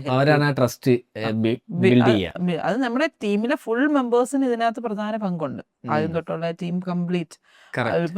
ഇപ്പൊ ഏതെങ്കിലും ഒരു കസ്റ്റമർ ട്രിവാൻഡ്രത്ത് ഒരു സാധനം ഓർഡർ ചെയ്തു, ഇന്ന് കിട്ടേണ്ടതായിരുന്നു, കിട്ടിയില്ലെന്ന് പറഞ്ഞു കഴിഞ്ഞിട്ടുണ്ടെങ്കിൽ നമ്മുടെ ഒരു സെക്കൻഡ് പ്രോഡക്റ്റ് ഇരിപ്പുണ്ടെങ്കിൽ നമ്മൾ അത് അപ്പൊ തന്നെ അയച്ചു കൊടുക്കുമല്ല, നമ്മുടെ ഓഫീസ് പോയി കൊണ്ടുപോയി കൊടുത്തിരിക്കും. അത് കൊടുത്തിരിക്കും. അത് സ്റ്റിച്ചിങ്ങിന്റെ കേസ് ആണെങ്കിലും ശരി, ഓൺലൈൻ ഇതാണെങ്കിലും ശരി. ഇപ്പൊ ഈ അടിമാലിയിലുള്ള ഓൺലൈൻ മേടിച്ച കസ്റ്റമേഴ്സിന് നമ്മളൊരു ബയ്യനെ വിട്ടാ കൊടുത്തത്. ബിക്കോസ് ഇത്രയും വിലയുള്ള സാരി അവർ നമ്മളെ ട്രസ്റ്റ് ചെയ്ത് ഓൺലൈനിൽ മേടിക്കുമ്പോൾ അത്രയും ട്രസ്റ്റ് നമ്മൾ അവരോടും കാണിക്കണമല്ലോ. നമ്മുടെ ഇവിടെ നിന്ന് പേഴ്സണലി ബസ്സിൽ പുള്ളി ഇത് ക്യാരി ചെയ്ത് അവിടെ ചെന്ന് കസ്റ്റമറിന്റെ കൈ കൊണ്ടേ കൊടുത്ത് കൺഫേം ചെയ്തിട്ടാണ് തിരിച്ചു വന്നത്. ആ ഒരു പർച്ചേസ്, ബ്രൈഡൽ സാരീസ് ഒക്കെ പർച്ചേസ് ചെയ്യുമ്പോൾ നമ്മൾ ആ ഒരു റെസ്പെക്ട് അവർക്കും ചെയ്യുന്നത്. ഓക്കെ. അപ്പൊ നിങ്ങൾക്ക് NRI കസ്റ്റമേഴ്സ് ഉണ്ട്, അത് എപ്പോഴെങ്കിലും നിങ്ങൾ ക്രിയേറ്റ് ചെയ്യാൻ ശ്രമിച്ചിട്ടുണ്ടോ? നമ്മളിത് ലോക്കലാണോ NRIs ആണോ കൂടുതൽ ഉള്ളത്? അത് മെയിൻ ആയിട്ട് നമുക്ക് നോട്ട് വരുമ്പോ അറിയാൻ പറ്റും NRI ആണോ എന്നുള്ളത്.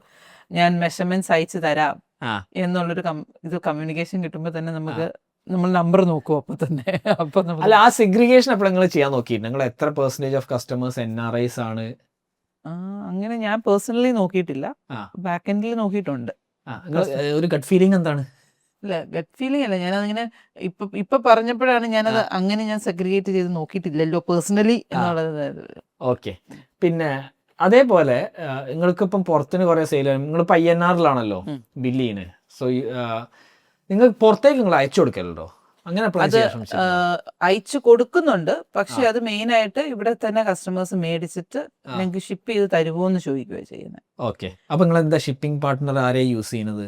അത് ഗതി ഉണ്ട്, പിന്നെ ഇന്ത്യൻ പോസ്റ്റ് ഉണ്ട്. ഇന്ത്യൻ പോസ്റ്റ് ആണ് എനിക്ക് ഏറ്റവും ഈസിയസ്റ്റ് ആൻഡ് കംഫോർട്ടബിൾ. ബിക്കോസ് അത് ഇവിടുന്ന് ഷിപ്പ് ചെയ്ത് ഇപ്പം US-നാണെങ്കിൽ ഓരോ സ്ഥലങ്ങളിൽ ചെല്ലുന്നത് നമുക്ക്, അതായത് ചെന്നൈന്ന് കസ്റ്റംസ് ക്ലിയറൻസ് കഴിഞ്ഞു, അത് ഇന്ന ഫ്ലൈറ്റിൽ കയറി ഇന്ന സ്ഥലത്ത് എത്തി എന്നുള്ള കമ്മ്യൂണിക്കേഷൻ ബോത്ത് പാർട്ടീസിന് കറക്റ്റ് ടൈമിൽ കിട്ടും. ഇന്ത്യ പോസ്റ്റിൽ മെസ്സേജസിൽ വരും. ഓക്കെ. ബാക്കിയുള്ളതിന് എനിക്ക് അത്രയും ഇത് ചെയ്തിട്ടില്ല. ഇവിടെ നിങ്ങൾക്ക് ഏറ്റവും കൂടുതൽ കസ്റ്റമേഴ്സ് കേരളത്തിൽ തന്നെയാണോ അല്ലെങ്കിൽ ഇന്ത്യയിൽ മൊത്തമാണ്? മെയിൻ ആയിട്ട് മലയാളീസ് ആണ്, അല്ലാതെ ഉണ്ട്. ഓക്കെ. അപ്പം ഫുൾ ഇന്ത്യ പോസ്റ്റ് തന്നെയാണ് നിങ്ങൾ കൂടുതൽ യൂസ് ചെയ്യുന്നത്? ഇന്ത്യ പോസ്റ്റ് തന്നെയാണ്. പിന്നെ ചില കസ്റ്റമേഴ്സിനോട് നമ്മൾ ഓപ്ഷൻസ് ചോദിക്കാറുണ്ട്, DTDC. അവർക്ക് ചിലർക്ക് ഇന്ത്യ പോസ്റ്റ് വീട്ടിൽ കിട്ടത്തില്ല, ഇന്നടത്ത് ബേക്കറി വെക്കത്തേ ഉള്ളൂ എന്നൊക്കെ പറയുന്നവർക്ക് DTDC കൊണ്ടേ കൊടുക്കുന്നുണ്ട്. പക്ഷെ ഇന്ത്യ പോസ്റ്റ് ആണ് 95% ആൾക്കാരും പ്രിഫർ ചെയ്യുന്നത്. അങ്ങനെ. ഓക്കെ. അപ്പോൾ നിങ്ങൾ ഷോപ്പിഫൈ തുടങ്ങി, അതിന് ടീമിനെ ബിൽഡ് ചെയ്തു, ഡെയിലി വീഡിയോ ചെയ്യോ? ഡെയിലി വീഡിയോ ചെയ്യും. നിങ്ങളൊക്കെ അമ്മക്ക് മോട്ടിവേഷനാണ്. ഞങ്ങളിപ്പോ മടിയന്മാരായി കിടക്കുക. നമുക്ക് മടിയില്ലാന്ന് ഞാൻ പറഞ്ഞില്ലല്ലോ. മടിയുണ്ട്. അത് ശരി. ഓക്കെ, അപ്പം വീഡിയോ ചെയ്യും, പക്ഷെ മടി അതിന്റെ ഭാഗമാണ്. ഓക്കെ, അത് ഒഴിവാക്കാൻ ഒരു മാർഗ്ഗമില്ല. ഞങ്ങൾ ഒന്നും യൂസ് ചെയ്യുന്നില്ല. നമ്മുടെ വെബ്സൈറ്റ് ഒന്ന് എടുത്ത് നോക്കിയാൽ മതി. നമ്മൾ യൂസ് ചെയ്യുന്നുണ്ട്. അതിനകത്ത് കുറച്ച് ആദ്യം നമ്മൾ എന്ന് പറയുമ്പോഴത്തേക്കും ഫോട്ടോസ് ഇത് ചെയ്യാനായിട്ട് പ്രോംപ്റ്റുകൾ എഴുതി കുറച്ച് പരീക്ഷണങ്ങളൊക്കെ നടക്കുന്നതൊക്കെ ഓൺലൈനിൽ കാണാൻ പറ്റും. പിന്നെ ഇപ്പൊ റീസെന്റ് നമ്മൾ ചെയ്തേക്കുന്നത് നമ്മുടെ അക്കൗണ്ടിങ് AI മാറ്റി. എനിക്ക് മനസ്സിലായില്ലേ, നിങ്ങൾ അക്കൗണ്ടിങ്ങിൽ എങ്ങനെയാണ് AI യൂസ് ചെയ്യുന്നത്? അക്കൗണ്ടിങ്ങിൽ യൂസ് ചെയ്യുന്നത് വെച്ചാൽ നമ്മുടെ അക്കൗണ്ട്സ് മാനേജ് ചെയ്യുന്നത് സോഹോയാണ്. നമ്മുടെ ഷോപ്പിഫൈയിലാണ് നമ്മുടെ കൊമേഴ്സ് ഓടുന്നത്. അതെ. അപ്പം ഇത് രണ്ടും കൂടെ AI യൂസ് ചെയ്ത് നമ്മൾ ക്ലബ് ചെയ്ത് അതിന്റെ ഡേറ്റാസ് എല്ലാം ഷെയർ ചെയ്യുന്നുണ്ട്. ഓക്കെ. അതിന് എൻ്റെ ഹസ്ബൻഡും അതിന്റെ ടീമും ബാക്ക് എൻഡ് ടീം അക്കൗണ്ടിങ് ടീമുമായിട്ട് വർക്ക് ചെയ്തിട്ടാണ് അതിനെ ഇത് ചെയ്തെടുക്കുന്നത്. ഓക്കെ, അപ്പം ഇതിപ്പം ഷോപ്പിഫൈയിൽ ഡയറക്റ്റ്ലി സോഹോയിലേക്ക് കണക്ട് ചെയ്താലും നടക്കൂലേ? ഇല്ല, അതിനകത്തുനിന്ന് പല നെഗറ്റീവ്സും അതിനകത്തുണ്ട്. പല കാര്യങ്ങളും നമുക്ക് കോറിലേറ്റ് ചെയ്ത് വരുമ്പോൾ മിസ്മാച്ച് വരുന്നുണ്ട്. നമുക്കിപ്പം ഇത് നമ്മൾ ചെയ്യുന്നുണ്ടെന്ന് പറഞ്ഞാലും അക്കൗണ്ടിങ് സ്റ്റാഫ് നമുക്കുണ്ട്. അപ്പൊ അവർ ക്രോസ് ചെക്ക് ചെയ്യുമ്പോൾ ചില ഡേറ്റാസ് കറക്റ്റ് ആയിട്ട് വരത്തില്ല. ഇപ്പം നമുക്ക് ഷോപ്പിഫൈയിൽ ഇന്നിപ്പോ 100 ഓർഡേഴ്സ് ഉണ്ട്. ആ 100 ഓർഡേഴ്സ് രാവിലെ ആകുമ്പോഴത്തേക്കും സോഹോയിലോട്ട് എൻട്രി കൊടുക്കുന്നതിനും എല്ലാം ഈ AI യൂസ് ചെയ്തിട്ടാണ് നമ്മൾ ചെയ്യുന്നത്. AI ചെക്ക് ചെയ്യും ഇതെല്ലാം കറക്റ്റ് ആയിട്ട് പോയിട്ടുണ്ടോന്ന്. AI അത് ജനറേറ്റ് ചെയ്ത് അതിനകത്ത് എൻട്രി ചെയ്തിട്ടുണ്ടാവും. ഓരോ ബിൽസും എൻട്രി ചെയ്തിട്ടുണ്ടാവും. ആ എൻട്രി കറക്റ്റ് ആണോ എന്നുള്ളത് അക്കൗണ്ടിങ് സ്റ്റാഫും കൂടെ ക്രോസ് ചെക്ക് ചെയ്യും. ഓക്കെ, എല്ലാം ടോട്ടൽ എമൗണ്ട് ക്രോസ് ചെക്ക് ചെയ്താൽ മതിയല്ലോ. അപ്പൊ AI അസിസ്റ്റഡ് അക്കൗണ്ടിങ് ആണ്. AI അസിസ്റ്റഡ് അങ്ങനെ പറയാം. പിന്നെ അത് ബാങ്കിൽ ആ പേയ്മെന്റ് വന്നത് ഏതാണ്, GSTക്ക് എത്ര പേയ്മെന്റ് ഇതിൽ നിന്ന് പോവാനുണ്ട്, അങ്ങനത്തെ കംപ്ലീറ്റ് ഡീറ്റെയിൽസ് നമുക്ക് AI ത്രൂ നമ്മൾ ചെയ്യും. അപ്പൊ ബേസിക്കലി AI ബാങ്ക് സ്റ്റേറ്റ്മെന്റും ചെക്ക് ചെയ്യും, GSTക്കുള്ള സാധനങ്ങളും പ്രിപ്പയർ ചെയ്യും. എല്ലാ കംപ്ലൈൻസിനുള്ള ഡേറ്റാസും, അതായത് ഇപ്പൊ നമ്മളൊരു വെണ്ടർ പേയ്മെന്റ്സ് ഇത്ര വെണ്ടർ പേയ്മെന്റ്സ് കൊടുത്തിട്ടുണ്ട്, സോഹോയിൽ നമുക്ക് ഇന്ന ബിൽസ് ഇന്നത്രയാണ് വന്നേക്കുന്നത് എന്നുള്ളത് നമ്മൾ വെയർ ഹൗസിലെ ബിൽസ് അപ്ലോഡ് ചെയ്യുമ്പോൾ അത് നമ്മൾ ഒരു ഫോൾഡറിൽ ഇട്ട് കൊടുക്കും. ആ ഫോൾഡറിൽ നിന്ന് AI അത് എടുത്തിട്ട് ഇന്ന വെണ്ടറിന് എഗൻസ്റ്റ് ആയിട്ടുള്ള ബില്ലുകളാണെന്നുള്ളതും അപ്ഡേറ്റ് ചെയ്യും. അപ്പൊ ആ ബില്ലിനകത്ത് ഡേറ്റ്സും ഉണ്ട്. 30 ഡേയ്സിന്റെ ടൈം ഫ്രെയിം നമ്മൾ ക്രെഡിറ്റ് പീരീഡ് നമ്മൾ സെറ്റ് ചെയ്തിട്ടുണ്ട്. അത് ഈ പുള്ളി പറയുകയും ചെയ്യും. ഇത്രാം തീയതി ഇത്ര ആൾക്കാർക്ക് ഇത്ര പേയ്മെന്റ് നമുക്ക് കൊടുക്കണം, ഇത്ര പേയ്മെന്റ് കൊടുത്തേ പറ്റുള്ളൂ, ഇന്നവരുടെ ഇത്ര ടൈം ഫ്രെയിം കഴിഞ്ഞിട്ടുണ്ട് എന്നുള്ളത് അപ്ഡേറ്റ് തരും. അതായത് നമുക്ക് ഞെട്ടലുകൾ രാവിലെ എഴുന്നേൽക്കുമ്പോൾ തന്നെ മെസ്സേജ് ആയിട്ട് വന്നിട്ടുണ്ട്. പോയി ചോദിച്ചു കേട്ടേണ്ട ആവശ്യമില്ല. അപ്പൊ നിങ്ങളൊരു പിന്നെ വെർച്വൽ CFO ഉണ്ടാക്കിയ പോലെയാണ് അല്ലേ? ഇത്ര അഡ്വാൻസ്ഡ് ആയിട്ട് AI യൂസ് ചെയ്യുന്ന ആരോട് ഞാൻ അതുവരെ സംസാരിച്ചിട്ടില്ല. അക്കൗണ്ടിങ്ങിൽ AI യൂസ് ചെയ്യുന്നത് അത് ബാക്ക് എൻഡ് ടീമിൽ ഹസ്ബൻഡ് ആൻഡ് ടീം നന്നായിട്ട് വർക്ക് ചെയ്തുകൊണ്ടാണ് ഇത്ര അഡ്വാൻസ്. നിങ്ങളൊരു കാര്യം ചെയ്തോളി, ആ കമ്പനി ഡീറ്റെയിൽസ് തരും, പിന്നെ നമ്മളെ കമ്മ്യൂണിറ്റിയിൽ ആർക്കും ഒക്കെ വേണ്ടി വരും. സോ അതിന്റെ ഡീറ്റെയിൽസ് നേരം ഇത് ചെയ്തിരുന്നാൽ മതി. അത് നല്ല അടിപൊളി സർവീസാ. ആ ഒരു സർവീസ് കൊടുത്തു കഴിഞ്ഞാൽ പലർക്കും പല ആവശ്യങ്ങളും ഉണ്ടാവും. ഓക്കെ, വേറെ എവിടെയാണ് നിങ്ങൾ AI യൂസ് ചെയ്യുന്നത്? ഫോട്ടോസിൽ AI യൂസ് ചെയ്തു, അക്കൗണ്ടിങ്ങിൽ AI യൂസ് ചെയ്തു. ചെറിയ തോതിൽ ഞാൻ AI പിക്ചറായിട്ട് വന്നിട്ട് വീഡിയോസിൽ നടക്കുന്നുണ്ട്. തിന്നൊന്നും കുടിക്കുന്നൊക്കെ ഉണ്ടോ? തിന്നൊന്നും കുടിക്കുന്നതൊക്കെ ഉണ്ട്. അങ്ങനെ വരെ ആയിട്ടില്ല. ചില റീലുകളൊക്കെ ചെയ്യുന്നുണ്ട്. നിങ്ങൾ അവതാരണം ഉണ്ടാക്കി ചില പ്രോംപ്റ്റുകൾ റെഡി ആവാനുണ്ട്. എങ്കിലും ചില പ്രശ്നങ്ങൾ അതിനകത്തുണ്ട്. പക്ഷെ എന്നാൽ ഒരു പരിധി വരെയും തിരിച്ചറിയാത്ത, നമ്മളിപ്പോ ചെയ്ത് കഴിയുമ്പോൾ ആദ്യം ചെയ്ത് കഴിയുമ്പോൾ നമ്മൾ പ്രത്യേകം ശ്രദ്ധിക്കുന്ന ഒരു കാര്യമുണ്ടല്ലോ. അപ്പം അയച്ചു കൊടുക്കുമ്പം അത് ഞാനല്ല എന്ന് അറിയാത്ത ആൾക്കാരും ഉണ്ട്. നൈസ്. അപ്പൊ നിങ്ങൾ റീപ്ലേസ്ഡ് ആയിക്കൊണ്ടിരിക്കുകയാണ്. അങ്ങനെ ഫുള്ളായിട്ട് ചെയ്യാൻ പറ്റിയത് വളരെ നല്ലതല്ലേ. പിന്നെ നമുക്ക് ഇഷ്ടമുള്ള മാത്രം ചെയ്താൽ മതിയല്ലോ. അല്ല, അത് പ്രീമിയം നമുക്ക് ഇനി അടുത്ത ലെവലിലോട്ട് വരുമ്പോൾ നമ്മൾ അങ്ങനെ വർക്ക് ചെയ്യേണ്ടി വരും. ബിക്കോസ് നമുക്ക് സ്കെയിലപ്പ് ചെയ്യാ എന്ന് പറയുമ്പോൾ നമുക്ക് അതിനകത്ത് സ്റ്റെപ്സ് വെച്ചാലല്ലേ നമുക്ക് മുന്നോട്ട് മാറി നിൽക്കാൻ പറ്റുള്ളൂ. എന്നാൽ മാത്രമേ നമ്മുടെ ഇതിനകത്ത് എന്തെങ്കിലും കുറവുകൾ ഉണ്ടെങ്കിൽ നമുക്ക് കണ്ടുപിടിക്കണമെങ്കിലും നമ്മൾ ഇതെല്ലാം മുന്നോട്ട് വന്നു കഴിഞ്ഞാൽ ഒരു സ്റ്റെപ്സ്, അതായത് സിസ്റ്റം ഓപ്പറേറ്റിംഗ് പ്രൊസീജിയർ ഉണ്ടെങ്കിൽ മാത്രമേ നമുക്കത് സ്കെയിൽ ചെയ്യാൻ പറ്റത്തുള്ളൂ. നൈസ്. അപ്പോൾ അവതാരങ്ങൾ ഓൾറെഡി ഉണ്ടെങ്കിൽ ഭയങ്കര അഡ്വാൻസ്ഡ് കമ്പനി ആയി പോയല്ലോ. പിന്നെ കേൾക്കുമ്പോൾ ഒരു പ്രത്യേക സന്തോഷം കിട്ടുന്നുണ്ട് കേട്ടോ. അപ്പൊ ഞാൻ ചോദിക്കട്ടെ, പിന്നെ നിങ്ങൾ എത്ര പ്രൊഡക്ട്സ് ഒരു മാസം അല്ലെങ്കിൽ അങ്ങനെ എന്തെങ്കിലും ഫ്രീക്വൻസി ഉണ്ടോ? എത്ര പ്രൊഡക്ട്സ് നിങ്ങൾ ഇറക്കും? എത്ര വെറൈറ്റീസ് നമുക്ക് സോഴ്സ് ചെയ്യാൻ പറ്റുന്നു അത്രയും മാക്സിമം കാണിക്കുക എന്നുള്ളതാണ്. ഓക്കെ. അപ്പൊ അതിനെന്തെങ്കിലും ഒരു ആവറേജ് ഉണ്ടോ? നിങ്ങൾ ഇത്രയും ഒരു മാസത്തിൽ ഇത്രയും പ്രൊഡക്ട്സ് അല്ലെങ്കിൽ ഇല്ല, അങ്ങനെയില്ല. ബിക്കോസ് എല്ലാ സ്റ്റേറ്റ്സിൽ നിന്നും മാക്സിമം ഓഫ് സാധനങ്ങൾ കസ്റ്റമേഴ്സിലോട്ട് എത്തിക്കാൻ പറ്റുന്ന അത്രയും ചെയ്യാൻ പറ്റുക എന്നുള്ളതാണ് നമ്മൾ ചെയ്യുന്നത്. ഓക്കെ. ഇപ്പം വീഡിയോസ് വന്നില്ലെങ്കിൽ പോലും വെബ്സൈറ്റിൽ അപ്ലോഡഡ് ആയിരിക്കും. അപ്പൊ ഈ പിന്നെ സ്റ്റോഴ്സിൽ സാധനം ഉണ്ടാവും. ഓക്കെ. അപ്പൊ അതിനൊക്കെ നിങ്ങൾ എത്ര ആൾക്കാരെ ടീം ഉണ്ട് ഇപ്പോൾ? ഓൾമോസ്റ്റ് 100+ ആൾക്കാർ ഉണ്ട്. അത് ശരി. ഈ മുന്നിൽ കാണുന്ന ഇൻഫ്ലുവൻസർ മാത്രല്ലല്ലേ? അങ്ങനെ വേണമെങ്കിൽ പറയാം, വലിയ കമ്പനിയായി. ഓക്കെ. അപ്പൊ നിങ്ങൾക്ക് ഇപ്പൊ കുറെ ഇൻഫ്ലുവൻസേഴ്സ്, കുറെ ഫാഷൻ സ്റ്റാർട്ടപ്സ് ചെയ്യുന്നുണ്ട്. ഇവർക്ക് നിങ്ങൾക്ക് എന്താ കാര്യം? ഞാൻ മനസ്സിലാക്കിയോടത്തോളം അവരൊക്കെ മുന്നിൽ ഭയങ്കര വീഡിയോയിൽ അടിപൊളിയാണ്, പക്ഷെ ബാക്ക് എൻഡ് ഉണ്ടാവില്ല. നിങ്ങൾക്ക് ഭയങ്കരമായി സ്ട്രോങ്ങർ ബാക്ക് എൻഡ് ഉണ്ട്. നിങ്ങളെ ഫ്രണ്ടിനേക്കാളും ഇൻട്രസ്റ്റിംഗ് സാധനം നിങ്ങളെ ബാക്ക് എൻഡ് ആണ്. അപ്പൊ ഈ പുതിയ ആൾക്കാരോട് നിങ്ങൾക്ക് എന്താ പറയാനല്ലേ? ഇപ്പം എല്ലാവരും, ഇപ്പം ഞാൻ ഡിസൈനിങ് ഫീൽഡിൽ നിന്ന് ഈ കൊമേഴ്സിലോട്ട് എത്തിയ ഒരാളായത് കാരണം നമുക്ക് ആ ബാക്ക് എൻഡിലുള്ള വർക്ക് ഫോഴ്സ് എന്തൊക്കെയാണെന്നും അതെങ്ങനെയാണ് അതിന്റെ ഹാൻഡിൽ ചെയ്ത് കൊണ്ടുപോകേണ്ടതെന്നുള്ളതും എനിക്കറിയാം. ഇപ്പം പുതിയതായിട്ട് ഇൻഫ്ലുവൻസേഴ്സ് വരുന്നവർ ഏറ്റവും അധികം സ്ട്രഗിൾ ചെയ്യുന്നതും ഈ ബാക്ക് എൻഡ് മാനേജ്മെന്റിനാണ്. അപ്പം അങ്ങനത്തെ ഒരു സർവീസ് നമ്മൾ പ്ലാൻ ചെയ്യുന്നുണ്ട്. അപ്പം ഇൻട്രസ്റ്റഡ് ആയിട്ടുള്ള ആൾക്കാർക്ക് അതിനകത്ത് ജോയിൻ ചെയ്യാൻ പാകത്തിന് നമ്മൾ അതിനെ വർക്ക്ഔട്ട് ചെയ്യുന്നത്. അതിന്റെ ഒരു ഫ്രണ്ട് വേർഷനിലോട്ട് എത്തിയിട്ടില്ല.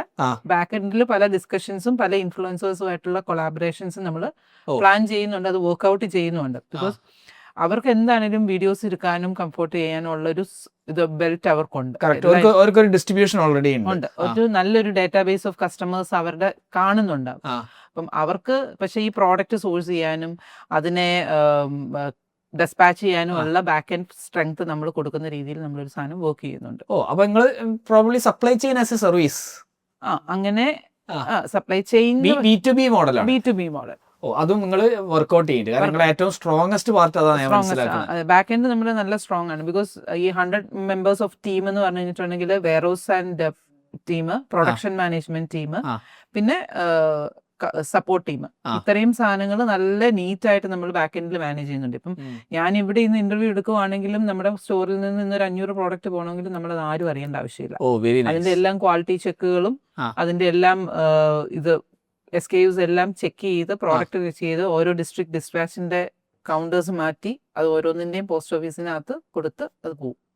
3:30 ആകുമ്പം അവരുടെ ഓരോ ഡിസ്ട്രിക്ട് ചാക്കുകളുണ്ട്, ആ ചാക്കുകളിനകത്ത് സാധനം കയറി പൊക്കോളും. അപ്പൊ നിങ്ങൾക്ക് സെൻട്രൽ വെയർഹൗസ് ആണോ? Central warehouse. എവിടെയാണ് ഈ വെയർഹൗസ്? മെയിൻ വെയർഹൗസ് വരുന്നത് ട്രിവാൻഡ്രത്താണ്. പക്ഷേ ഈ പ്രോഡക്ട്സ് എല്ലാ സ്റ്റോഴ്സിലും ഡിസ്ട്രിബ്യൂട്ടഡ് ആണ്. അപ്പൊ വെയർഹൗസിലെ പ്രോഡക്റ്റ് തീർന്നു കഴിഞ്ഞാൽ സ്റ്റോറുകളിൽ നിന്ന് തന്നെ ഷോപ്പിഫൈയിൽ നിന്ന് പിക്ക് ചെയ്യും.